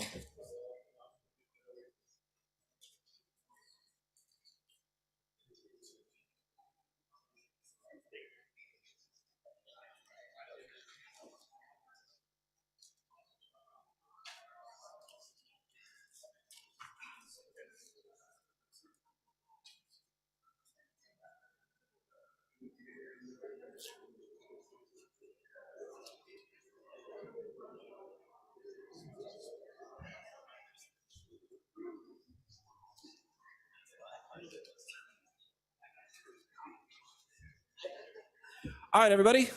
So we're going to get started with our CLIPS panel, and Josh Cahill, who's our Deputy Director of the LSIC, is going to moderate. But I wanted to take just a second right before we get started to say that there's so much exciting stuff happening in the realm of lunar, and we know that there's a landing expected from iSpace at about 12:45. So right in the middle of a lot of our activities. We're all very excited for that. And we have someone from iSpace who's going to be able to give us a bit of an update at the end of our CLIPS panel. So we'll be able to hear very quickly as what's happening. Again, I'm very excited to hear from them. And I will let Josh come on up and introduce our panelists, and we'll get started. Josh? All right, thanks, Wes. Okay, as Wes has mentioned, we've got a lot of things going on. First, we're going to be speaking or listening to Brad Bailey, Assistant Deputy Associate Administrator for the Exploration from NASA.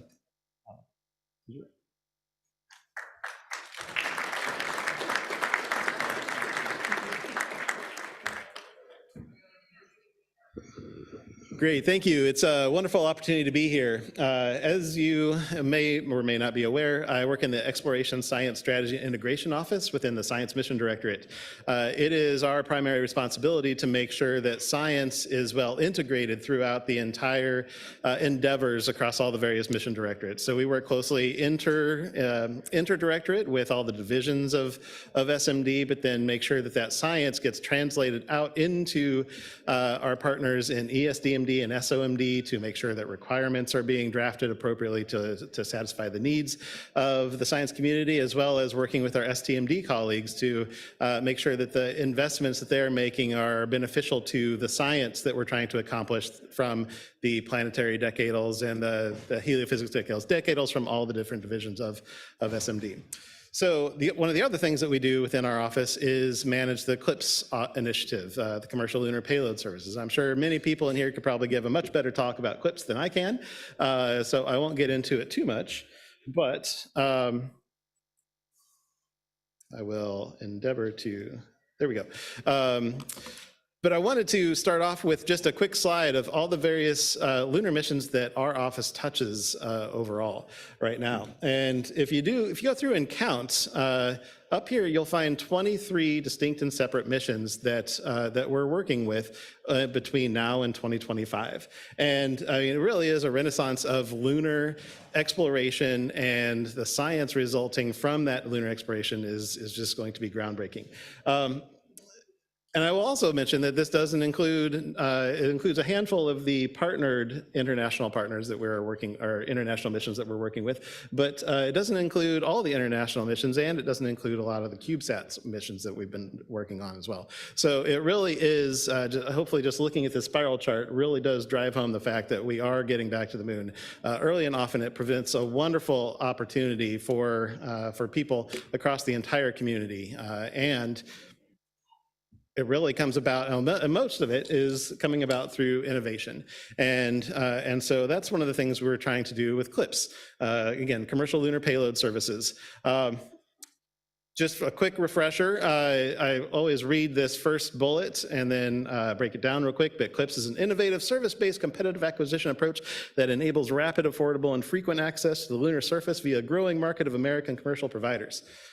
I could probably fund a CLIPS mission just with all the 25-cent words in that one sentence, but it is a wonderful opportunity to get a multitude of payloads down to the lunar surface in a rapid, quick fashion with our commercial partners.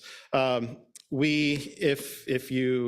people have likened it to FedEx or UPS or your favorite postal service to the moon, right? So NASA have our payloads and we give them over to our commercial partners and say, please deliver these to the moon. We don't care how they get there. It may be on a truck, it may be on a boat, maybe they've got an airplane taking it there. However they choose to get their, our package from here to there. Similarly, the same thing is going on with our commercial providers. All of our commercial providers have different ways of getting things to the moon, different designs of their landers. They can provide different services, different classes of landers, different masses, different capabilities across the board. And so what we're trying to do is socialize and transmit what our needs for those science payloads are to the broad community, and allowing the innovation within the commercial sector to solve the problem of how to get there, how to accommodate those payloads, and then continue to provide new capabilities as we broaden out and really start to go after these major scientific questions and inquiries that we have that are driving us from the decadals. I will also say that, right now we have 14 domestic companies that are eligible to compete for these lunar contracts. So that's 14 companies that are in the IDIQ pool. When we come out with a request for proposals, those 14 companies can come back to us with bids, and then we ultimately make a selection on who we would like to deliver those for us. Right now we have 9 awarded lunar surface deliveries that you can see there across the bottom, and there's the time frames that we're expecting to see those deliveries go. And we do have a budget to support a cadence of approximately 2 CLIPS deliveries per year. And when you think about it, it's not just take this one payload. We are asking for them to take multiple payloads, suites of payloads, and those payloads are not just science focused, right? There's a lot of technology development, there's exploration-centric payloads that we're also asking them to deliver. And so when you look across what you see here within these 9 awarded lunar surface deliveries, we actually have 54 distinct different payloads that we're asking to be delivered to the lunar surface between now and the end of 2025. And so when you sit back and think about that, 54 distinct different payloads, and that, to me, that just boggles my mind that the number of opportunities that exist out there to get science done, to help buy down risk associated with Artemis and crewed missions into the future, and demonstrating these technologies on the lunar surface. It's just an amazing opportunity. It is a wonderful project that we're working through here. I will also say that one of the main things that we do, so our office through the CLIPS project has 4 metrics that we try to gauge ourselves by. First is, getting the vendors to develop and get their landers to the launch pad. The second is, of course, landing on the lunar surface. The third is do great, amazing science that is high value, high priority as defined by community documents. And then the fourth is, of course, standing up a lunar economy. Ultimately, NASA does not want to be we don't want to be the prime customer for all of these deliveries. And we would consider ourselves to be successful when we start to see several of these vendors actually landing on the moon without NASA payloads. That means that there are other commercially derived or internationally derived payloads that are funding these landers, and ultimately that is a metric of success for us, is to show that the lunar surface is valuable, not just from a NASA perspective. So we do definitely encourage our CLIPS vendors to go out and sell any remaining capability they may have for their landers that they can then to basically non-NASA, non-US government customers. So here's another way of representing that, that bottom bit is that here we have our Eclipse deliveries from 2023 through 2026. You can see that we have the first 2 deliveries are expected to go in the next couple of months. We have Astrobotic and Intuitive Machines are expected to go shortly. And then we have a 3rd delivery from Intuitive Machines to the South Polar region on the connecting ridge that is delivering our STMD payload Prime 1, which is a combination drill and mass spec.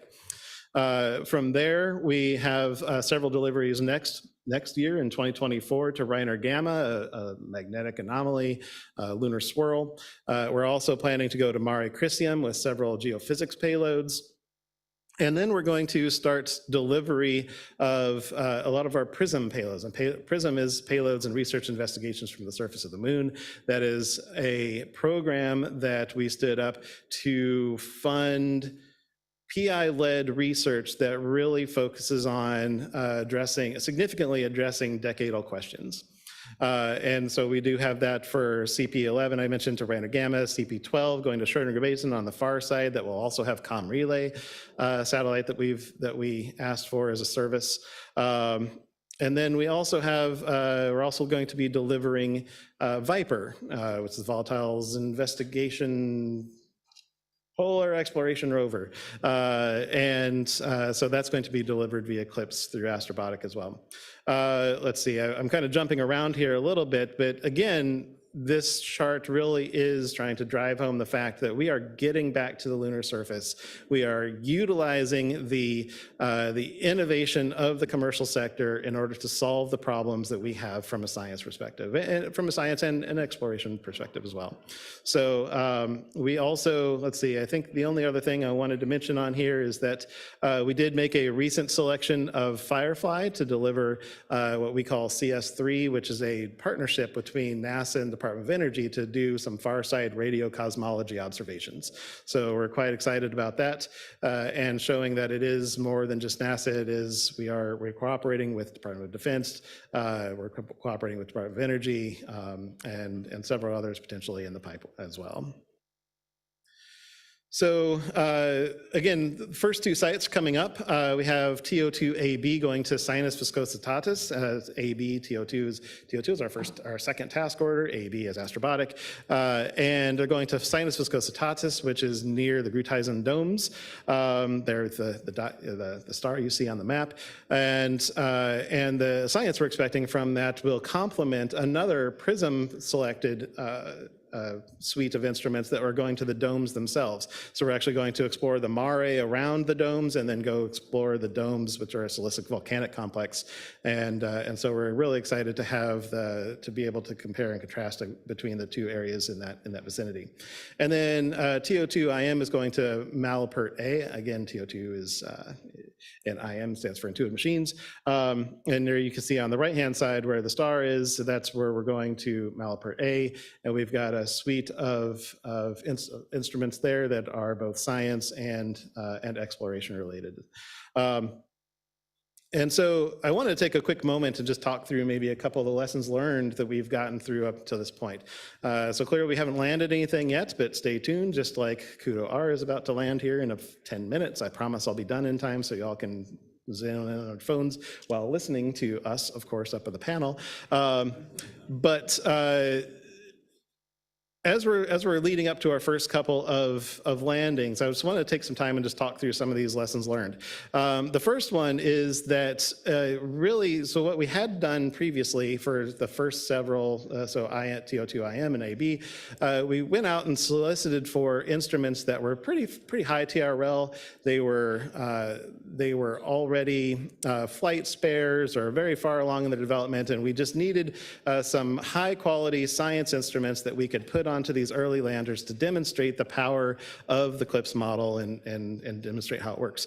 And so, but as we're getting bigger and more complex in our science needs, as we're trying to answer decadal level questions, we we realized that those payloads haven't quite been developed as much. And so what we actually enjoy is having a longer period of time between selection of our payloads and when we go forward to the vendor community with our request for task order proposals. And that gives us a lot more time to mature the payloads and set those interfaces, because when we do have these contracts set up with our vendors, those are firm fixed price. And so any mass growth, any changes in power needs, et cetera, that the payloads come up with as they're going through development, that ultimately comes back and costs us NASA a lot of money. And so really we need to have those interfaces set when we go forward to the vendors with those RFTPs. The next bullet down is that cost is not linear with any particular metric. If you look at the amount of mass that we are asking the vendors to put down, and you compare that to the cost of how much it's costing us, the cost of the winning proposal, you kind of come up with a metric of around $1 million per kilogram. But that's not really a metric that we can use overall, because as we're really becoming, again, more grander in scope in what we're trying to accomplish, we're asking for other services. We're asking for enhanced, we're asking for mobility on the surface. We'd like a service where the vendors go out and they find the rover, they have that rover integrated into their system, and we just give them the payloads that go on that rover, rather than us giving the rover to the vendor to deliver for us. And so when you start factoring in, okay, well now we want this amount of payload, this amount of mass on a particular rover, that doesn't really scale with that kind of $1 million per kilogram, because clearly it's going to be more. We can also start thinking about other types of technologies we might need, such as surviving the lunar night and or operating during the lunar night. That's a service that we would like our vendors to be able to provide for us. And so again, that doesn't, again, scale with mass. It's all about the capabilities that we're requesting from our vendors, and that's so you can't actually pin down cost to any one particular metric. I would also say that cost does not go down as we continue to add new desired capabilities, right? And so some people think, oh yeah, well you've already got a couple landers in your back pocket, and all the future landers, it's going to go away. Costs are going to start decreasing, and use that money for other things. That's not the case. We're asking for these other things such as mobility. We're asking for things such as survive the night. And ultimately, we'd like to be able to ask for things such as sample return. And so when you really start adding in those new desired capabilities, the cost for each of these missions is likely to go up, particularly depending on how difficult it is to accommodate those new requests for our science needs. One of the things that we also recognize is that we've been very hands-off. We basically, just like with FedEx, for example, we just give them our package and they say, okay, thanks, and they put it on the back of the truck. When sometimes those packages are really, really valuable, and you might want to take out extra insurance, right? And so this is the case, for example, with Viper. Viper's a large rover that we definitely have a vested interest in making sure it is successful. And so one of the things that we do is we can go back to the vendors and say, hey, NASA would really like some augmented insight above and beyond, kind of our hands-off approach for design and development of your landers. And the vendors are like, sure, you can have augmented insight for a cost. And that's true for all of this, right? It's part of the commercial sector, and everything that we ask for just comes at a cost, and that's fine. But having augmented insight gives the higher ups at NASA a little bit more room to breathe, that they feel like they have an understanding of the model and how we're actually delivering some of these higher value payloads. And then when we sit down and start thinking about establishment of the lunar economy and international contributions, when CLPS first stood up, we took all comers, right? We wanted to be able to make sure to demonstrate that we had payloads that we could use on these initial landers, and so we kind of said, yeah, any comers, come on, we'll take your payloads, we'll deliver it for you. as we're progressing and kind of moving out of startup mode, it becomes clear that, okay, well, when we do that and we start partnering with some of these international partners through NASA, it actually takes away some of those potential non-NASA sourced payloads from the vendors that they could then go out and, and sell some of the rest of their capabilities. And so we realize that has an impact on the lunar economy overall, and we're starting to encourage private entities as well as international partners to go direct to our vendors with their needs. That doesn't mean that there's not strategic partnerships that NASA may want to have in the future, but we do recognize that there's an impact on the lunar economy there. I know we're kind of getting close to time, so I just wanted to call out, I said decadal a lot to these days, and to me that means a lot. Some others that may not mean that much. Here is just an example of the various decadal surveys that we have up here, one of which has the planetary one that was recently released last year in May, I think, maybe April. Identified Endurance A as CLPS delivered potential payload, and that is ultimately a rover that will land in South Pole Lake and Basin, roll for 2,000 kilometers, and ultimately collect samples, take measurements the whole way, and ultimately end up at the South Polar region where those samples, 100 kilograms of samples, will be brought back to Earth with a crewed mission. So it'll ultimately be delivered by Eclipse, though, and so right now we're working through several studies to define what those science needs really are, and then come up with an overall implementation plan for how we're going to do that. That said, I'll just stop there and be happy to take any questions during the panel session. Thank you.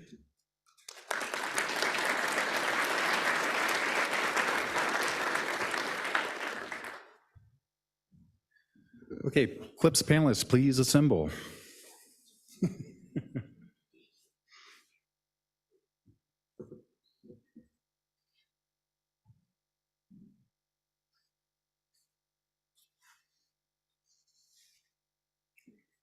We thought we'd put some obstacles in your way. You're supposed to hurdle it.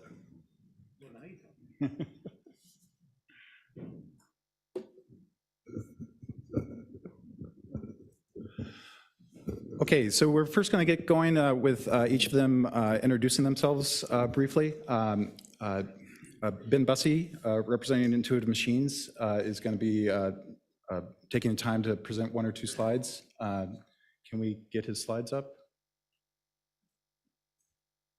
Mitch? Here we go. There you go, Ben.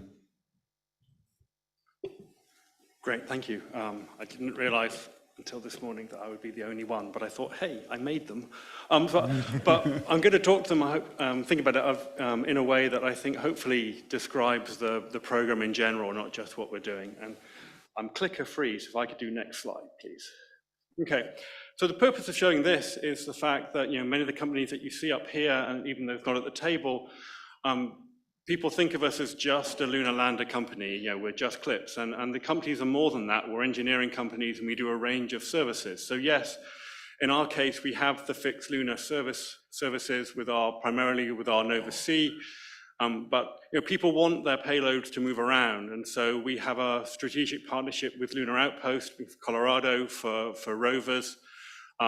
Thanks to STMD, with a tipping point, we developed a hopper that can carry 8 kilograms of payload, about 25 kilometers, so it can go places that rovers can't. And also, like others, we're able to drop satellites off in lunar orbit en route to a landing. Next slide, please. So really the purpose of this for the audience is the fact that, we're all going to be going, the cadence, starting this year, the cadence is going to be fairly stunning. When we sit here next year, hopefully we will see, lots of data and images that have come back from multiple vendors. So we're going, multiple times per year, you'll see people going. Brad touched upon the fact that the goal is for payloads to not just be NASA payloads. And obviously I'm showing ours here, and you can see already for the first 3, it's a good mix of both the original payloads that were part of the task order, as well as, we have found interest from non-NASA for payloads. And right now our goal is to make Brad successful, and Brad said he'd like a mission with no NASA payload. So right now we're close to getting to being able to do what we're calling IMC-1 or IM Commercial 1, which would actually have no NASA payload at all. Last slide, please. And then finally, I think in order to promote discussion, I think you're going to start to see, very different capabilities that you can all take advantage of. One of the things that we are actively looking at is, because we have the ability to drop satellites off into a nice mapping orbit, and because we're putting up our own communication relay services, we've been thinking about what could you do, what useful new data could one acquire with a relatively modest small sat in lunar orbit. And we've been talking to, the Earth observation market, I think and there's some very amazing technology that's demonstrated there, and we're looking to how we can leverage that. So thank you.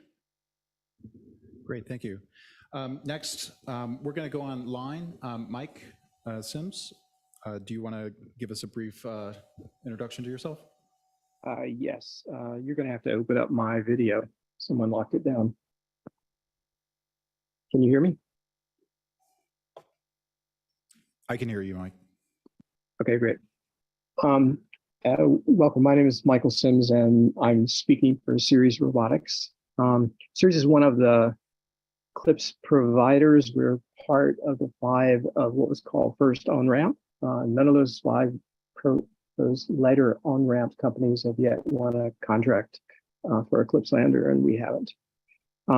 Ceres' primary lander that we are designing and proposing is called the B5, and the B5 is a capable and adaptable lander that's capable of landing on the order of up to a metric ton of payload. And all of our designs have been in the form of having several hundred kilograms of excess payload. And so the tricky part is that how does one sell those payloads prior to the opportunity of the flight? And so that's sort of a tricky point along the way. Ceres is our core, our beginnings were in robotic surface activities. I founded the field robotics effort at NASA Ames, the Intelligent Robotics Lab, and worked on a lot of Mars rovers. So that sort of was the growth out of which Ceres grew, and we focused on landers, and landers really come, I think, the essence of the game of the humans becoming multiplanetary is really about cost.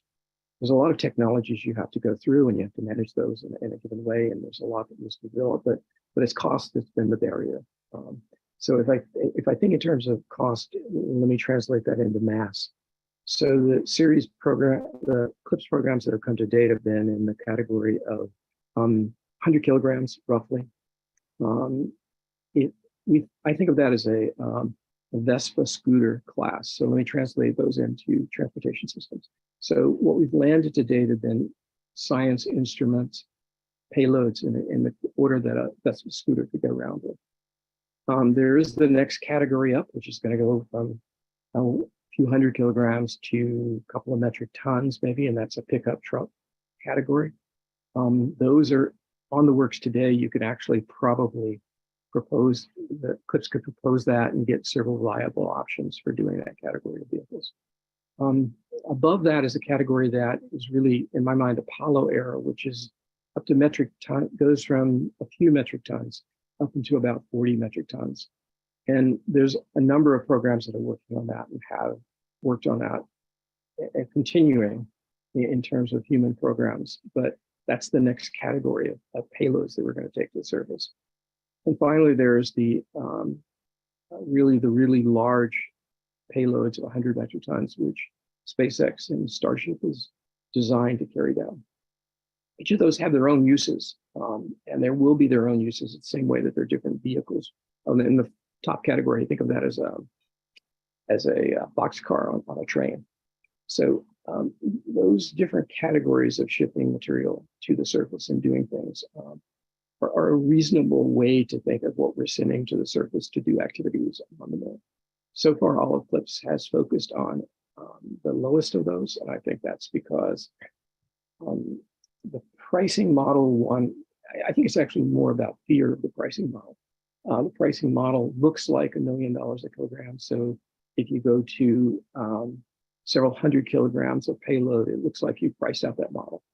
I think that's not really true. I think that from the initial proposals at the Viper level, you're looking at programs that are well under 200 million.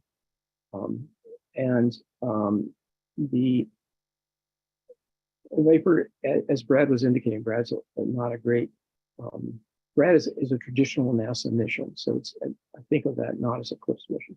But if you get into the CLPS way of thinking about payloads and way of thinking of deliveries, then that category is probably only a third more than the 100 kilogram, third price more than 100 kilogram. So the reason I do that, Bring, is that we as a company series really focus on that next level and have incorrectly to date assumed that the NASA demand for payloads would regularly move up to larger payloads. And part of the reason for joining the larger payloads is that there are three components to the costing of what happens in one of these missions. At least the way I think of it is three components. One is launching. One is, and the launching part is by SpaceX and other launch companies have done a brilliant job of decreasing those costs, and they continue to do that. Besides launching, there is getting there. And that's what CLPS program is all about. It's all about how do you decrease the cost of getting there? And I think it's done a great job at that. CLPS is probably, in my estimation, half the cost of what it would have been under traditional programs. CLPS is still underpaying its weight for those missions. So I wouldn't expect that the prices you saw in the early missions is something that makes any sense to continue, because that largely stemmed from external investments without any really strong promise of return. But the next category, I believe that NASA will get into a set of payloads where it's paying a reasonable price, and that price will be sustaining the commercial companies inside of CLPS. Hey, And Mike, that's the category. Yeah. do you mind if we, you're going to get another chance to speak. Do you mind if we continue to introduce the panel? Yeah, thanks. All right, next, Fig, would you mind introducing yourself, please? Hello. Yeah. Good afternoon, everybody. So I'm Israel Figueroa, better known in the community as Fig. I'm with Firefly Aerospace. And Firefly Aerospace, like some of the other companies here, is not just a lander company. We're really an end-to-end space transportation company. With our launch vehicle family, starting with the Alpha launch vehicle that reached orbit last year. And we're also on contract with the Space Force to deliver their Victus Nox payload, where we are going to be proving the ability to launch within a 24-hour response time. So this is very exciting times. Where launch is supposed to happen sometime in May. We are a CLPS provider, clearly. We have two CLPS missions, one in 2024, May of 2024, and then the one that was just recently announced about a month ago for a 2026 lander to the far side of the moon. And then we also have what we call our space utility vehicle, which is where we want to go after that in-space mobility mission area. So we really are positioning ourselves to be an end-to-end space transportation company. Great, thank you. Mike Provenzano from Ashtabula. Testing, cool. Thanks, Josh, for having us here. Thank you for the whole LSIC team for having us here as well. It's great. So I'm Mike Provenzano. I'm representing our Lunar Surface Systems team at Astrobotic. Astrobotic, like many of the companies here, we provide lunar logistics delivery services. So we provide delivery services to the moon, also mobility services on the moon, and now more recently, power services on the moon. I'm just going to give a few updates on where we are at as a company right now. Our Peregrine lander is completed. It's ready to be delivered for its first mission down to ULA's Vulcan Centaur launch vehicle. So very excited for that mission. That's going to be happening very soon. And then we also, we're actively working on our Griffin Viper mission. So that Griffin lander, we've started procuring flight hardware, and it's really great to start seeing that lander come together and begin assembly. On our rover side, we have our Moon Ranger rover, which is under the LSITP program. And that rover is also pretty much completed. It's flight qualified, getting ready for its upcoming mission. And then we have our another lunar rover called our Cube rover, which is going to be flying on our Griffin Viper mission as well in 2024. So that mission actually has some payload space aboard. There's about 1 kilogram of space on there. So if anybody wants to talk about that, I'll be around to chat more about that. And then lastly, just wanted to announce an exciting update today that we just procured our 3rd launch vehicle. It's a SpaceX Falcon Heavy. It's going to be flying to the south pole of the moon. And it's going to be utilizing most of the capacity on the Falcon Heavy. So it's going to be a large mission, and it's going to be flying in the 2026 timeframe. So really excited about that. If anybody has any questions about that here, I'll be around and happy to share more. So thank you. Great, thanks, Mike. And then last but not least, Alan Campbell of Draper. Thanks, Josh, and thanks everybody for having us here. Looking forward to a great panel discussion. As Josh said, I'm Alan Campbell. I lead the CLIPS program at Draper. Draper is a little bit different than a lot of our friendly competitors here within the CLIPS program. We've been around for a long time.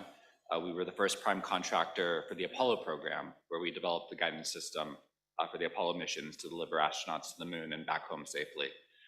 We were fortunate to be awarded the CP-12 task order last year. And as you may have seen, we recently announced we completed our first 2 payment milestones on that particular development program. And we're looking forward to a few more announcements in the near future and are excited to talk more about our progress there. Thanks. So I'd like to remind people we are taking questions on Slido. We'll try to do one in person and then one on Slido, just so you know. First, so some of the things we were talking about earlier, Brad, from NASA's perspective, are there any lessons learned that you think NASA might be applying moving forward, considering what we've learned from CLIPS thus far? Were you listening to my talk? So no, I do think that there are a number of lessons learned that we are trying to enact, I suppose is the best way of putting it, that's across the board. I mentioned several of them already, and probably the ones I'm willing to share are the ones that were already in my presentation.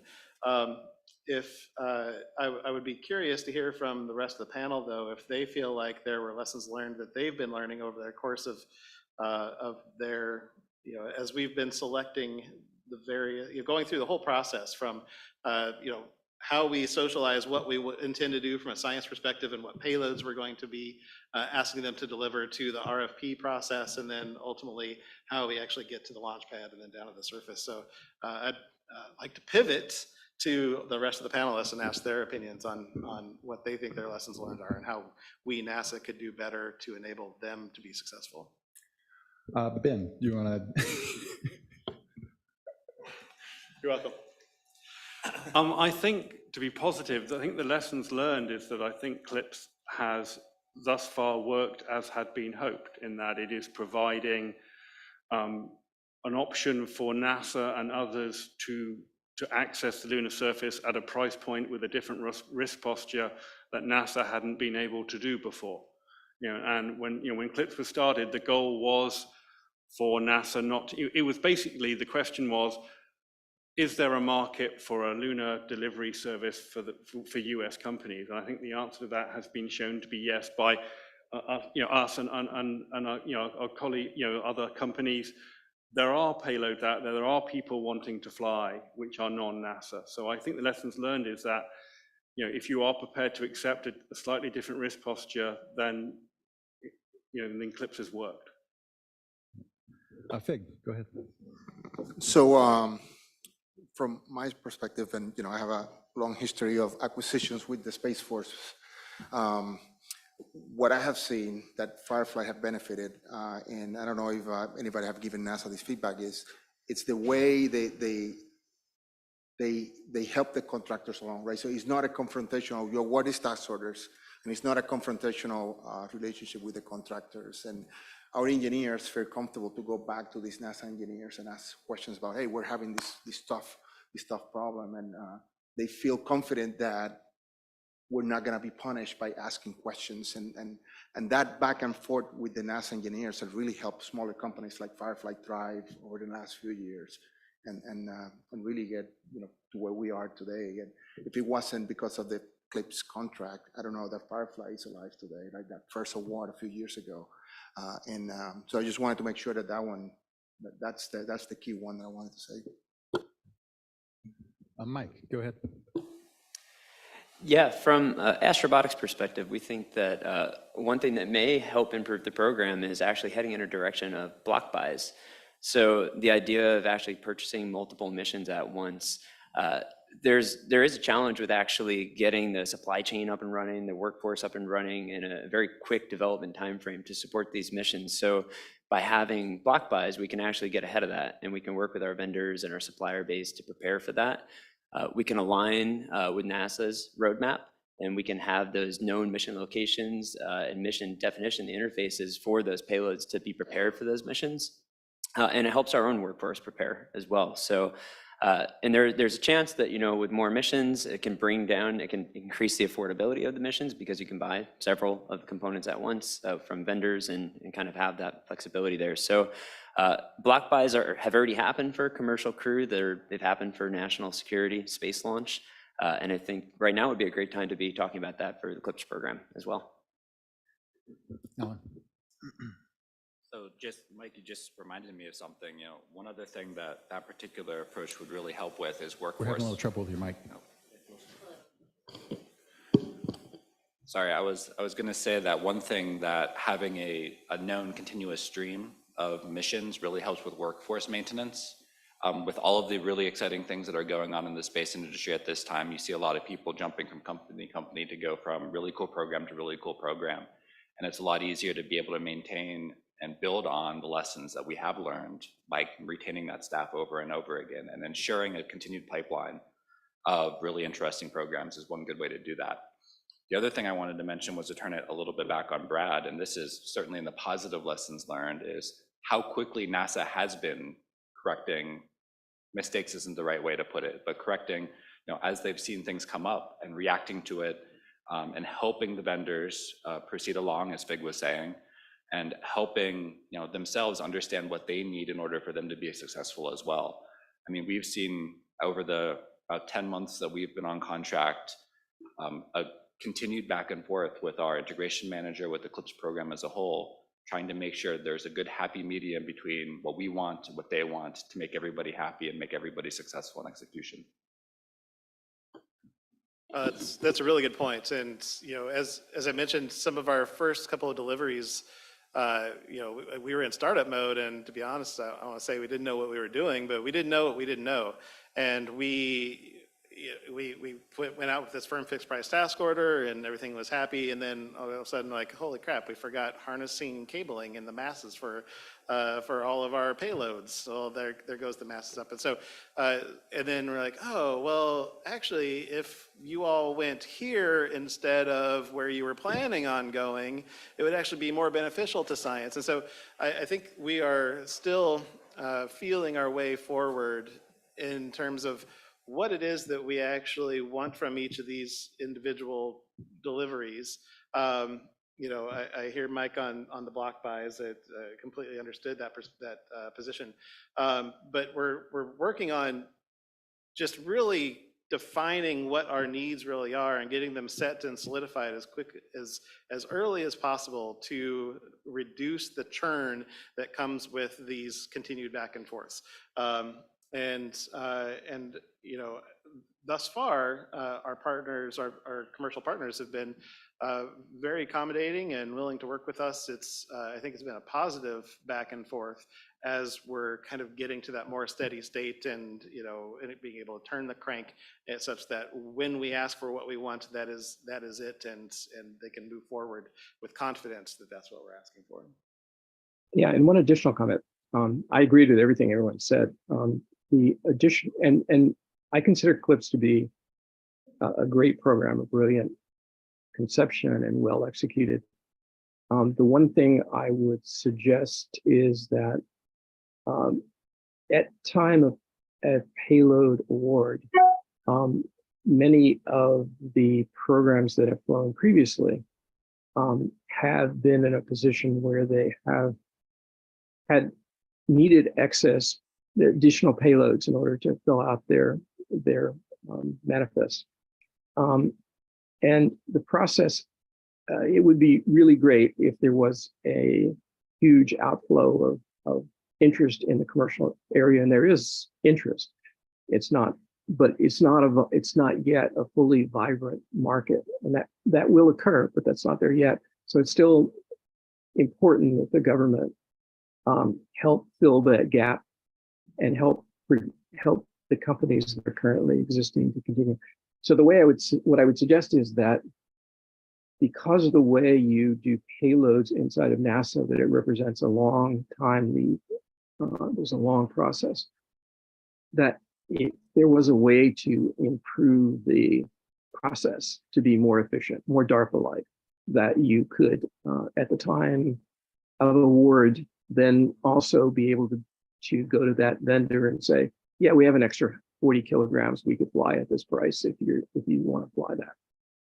And that be, instead of an open competition, that's something you could do by like a mission of opportunity effectively, but one that's designated for the winning of those payloads.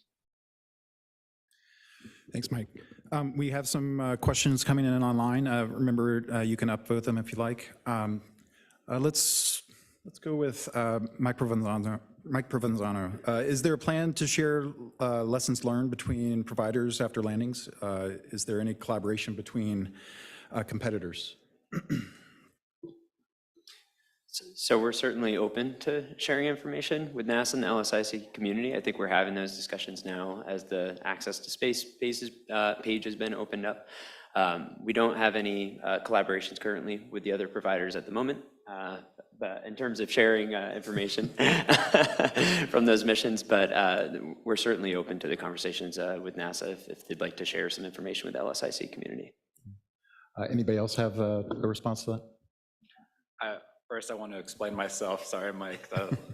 Aerospace and the space industry is a small industry. We're working together on the Blue Origin national team for the crewed lander, and a lot of I expect that we'll be working with all of these companies at one point or another. So just comment on the collaborations front. More generally, no, I'm personally all in favor of lessons learned across our competitive organizations as well. Especially at this phase in the program. I've said this before and I'll say it again, a rising tide lifts all boats. And if we can learn from what happens for commercial or NASA CLPS missions and apply that across, that's absolutely something we should be doing. I know it's one thing that we've been working to leverage our relationship and our partnership with iSpace Japan and the iSpace US team as well to take advantage of lessons learned from their commercial mission and taking that in order to help us with our execution of the CP12 task order, and we're looking like that's something we'll continue to do as we move forward. Okay. Thank you. We're going to start asking questions a little more freely now. Brad, is the marketplace that LSII is developing useful in the CLPS program? This was from online. Well, absolutely, and I'm just going to speak from a science perspective, but so there's a lot going on within LSI and LSIC that is beneficial to science overall. Clearly, there's a lot of applied science that SMD-focused science needs to be able to accomplish, such as characterizing the lunar surface, finding out where the volatiles are, what form they're in, et cetera, that ultimately feeds forward into the needs that are being developed here for ISRU and others. I would also say that there are, in order to, again, meaningfully accomplish some of these priority science investigations, we have a need for new technologies that to be created and tested and ultimately flown in order to really go after those questions. And so leveraging that innovation, leveraging those new technologies, and then CLPS providing a platform to test those new technologies, I think is a wonderful synergistic relationship between science and the space technology sector. Great, thanks. Anybody else have a comment on that? Okay. So the CLPS program is an experiment. What other experiments in acquisition do you think we're likely to try to perform in the future? Ben. You had an odd look on your face, so I Yeah, thought well, you were that's great what I person. call it, a look. Yeah, I think we touched upon this as an experiment. I said I would argue that it's already 90% of the way worked.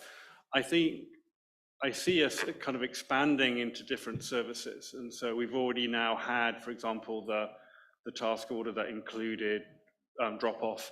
I hope that's something that expands. I mean, Jim yesterday talked about Tech Rise, and that's one of the exciting program. I'd like to see something like, a Tech Rise to lunar orbit. What can you build? Something small that take advantage of the fact we've got these landers going every year to do interesting things like, like a Tech Rise to the moon, or even sample return. Hopefully, the capabilities and the services that we're asked to offer will improve.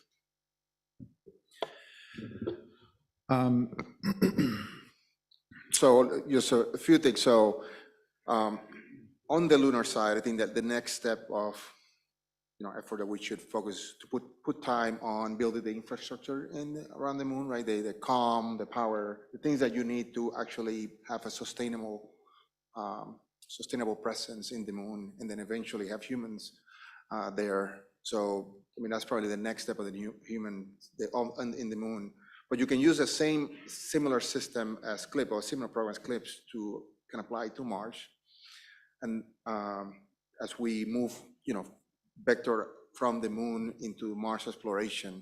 But even further than that, I actually recommended this to the Space Force at the Space Symposium last week, that the CLIPS program is really a good example for them to go after that in-space mobility and logistic mission area that they really struggling to spark in their end. So I believe the way I see it is that the CLIPS have been a spark to establish that lunar economy and that lunar innovation, and the Space Force could have a similar construct. Go after, don't tell us the how, but give us the what you need done. Have an IDIQ type contract and award a couple of companies missions to start moving the ball forward in that complicated mission area. So. One other comment, if I might. Sure. And that is, you heard a lot from Pam and Spuzz earlier talking about Moon to Mars objectives, and you also heard about the architecture definition document, the ACR process, and how ultimately, we're attempting to architect from the right, but some of the things, as Pam said, you're not going to change Orion at this point. And at some point, we have to. We want to get here, and we're here. How do we get from here to there? And I think there's a wealth of opportunities for the commercial sector to fill in those gaps for, up mass from the lunar surface, return mass, power services on the surface.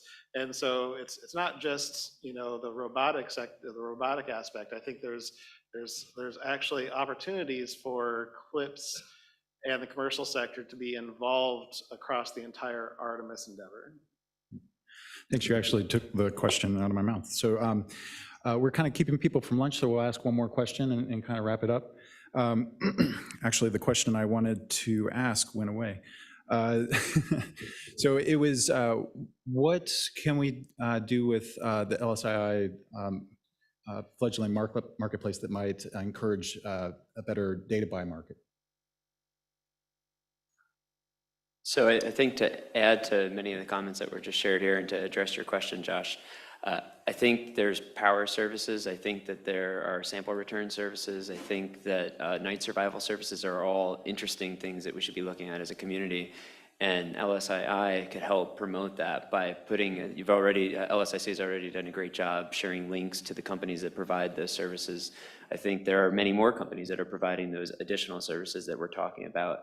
So it could help facilitate those conversations, could help engage with the companies that are developing those services right now, so we can share more about what the business model is. We can develop that business model together and begin those conversations. And I also would add to that, international agency participation is another thing that I think we could collaborate on further. I think that encouraging the international space agencies to work directly with the CLPS providers is something that would be really good for the community. Those international space agencies could focus on very specific activities that they want to complete.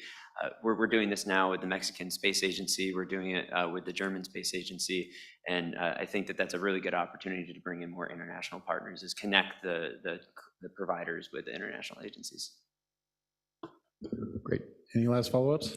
Yeah, I just want to echo and reemphasize what Mike just said, and actually even broaden it out a little bit more. I think one of the great things about this particular community and the resources that you've been developing, Josh, is the potential for its use as a driving agent in all directions.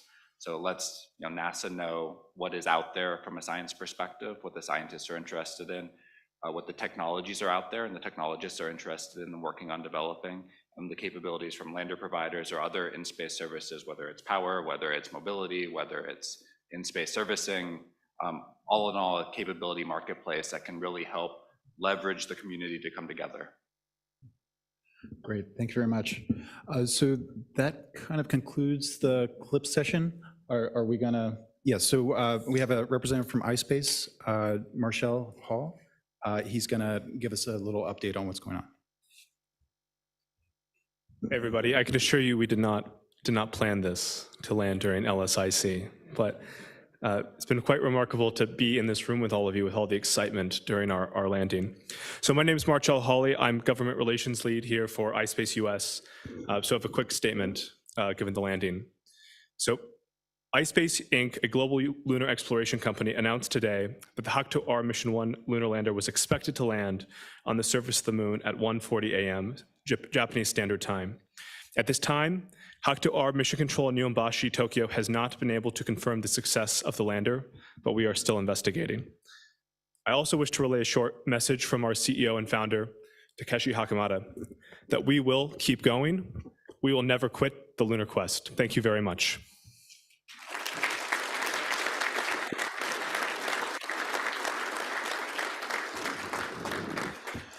Thank you very much. That concludes our CLPS session. However, we have Reeve here. He's going to orient us for what's happening next. All right. We have 2 funtivities planned for lunch, all of which are designed to break down the stovepipes and foster community feedback and discussion.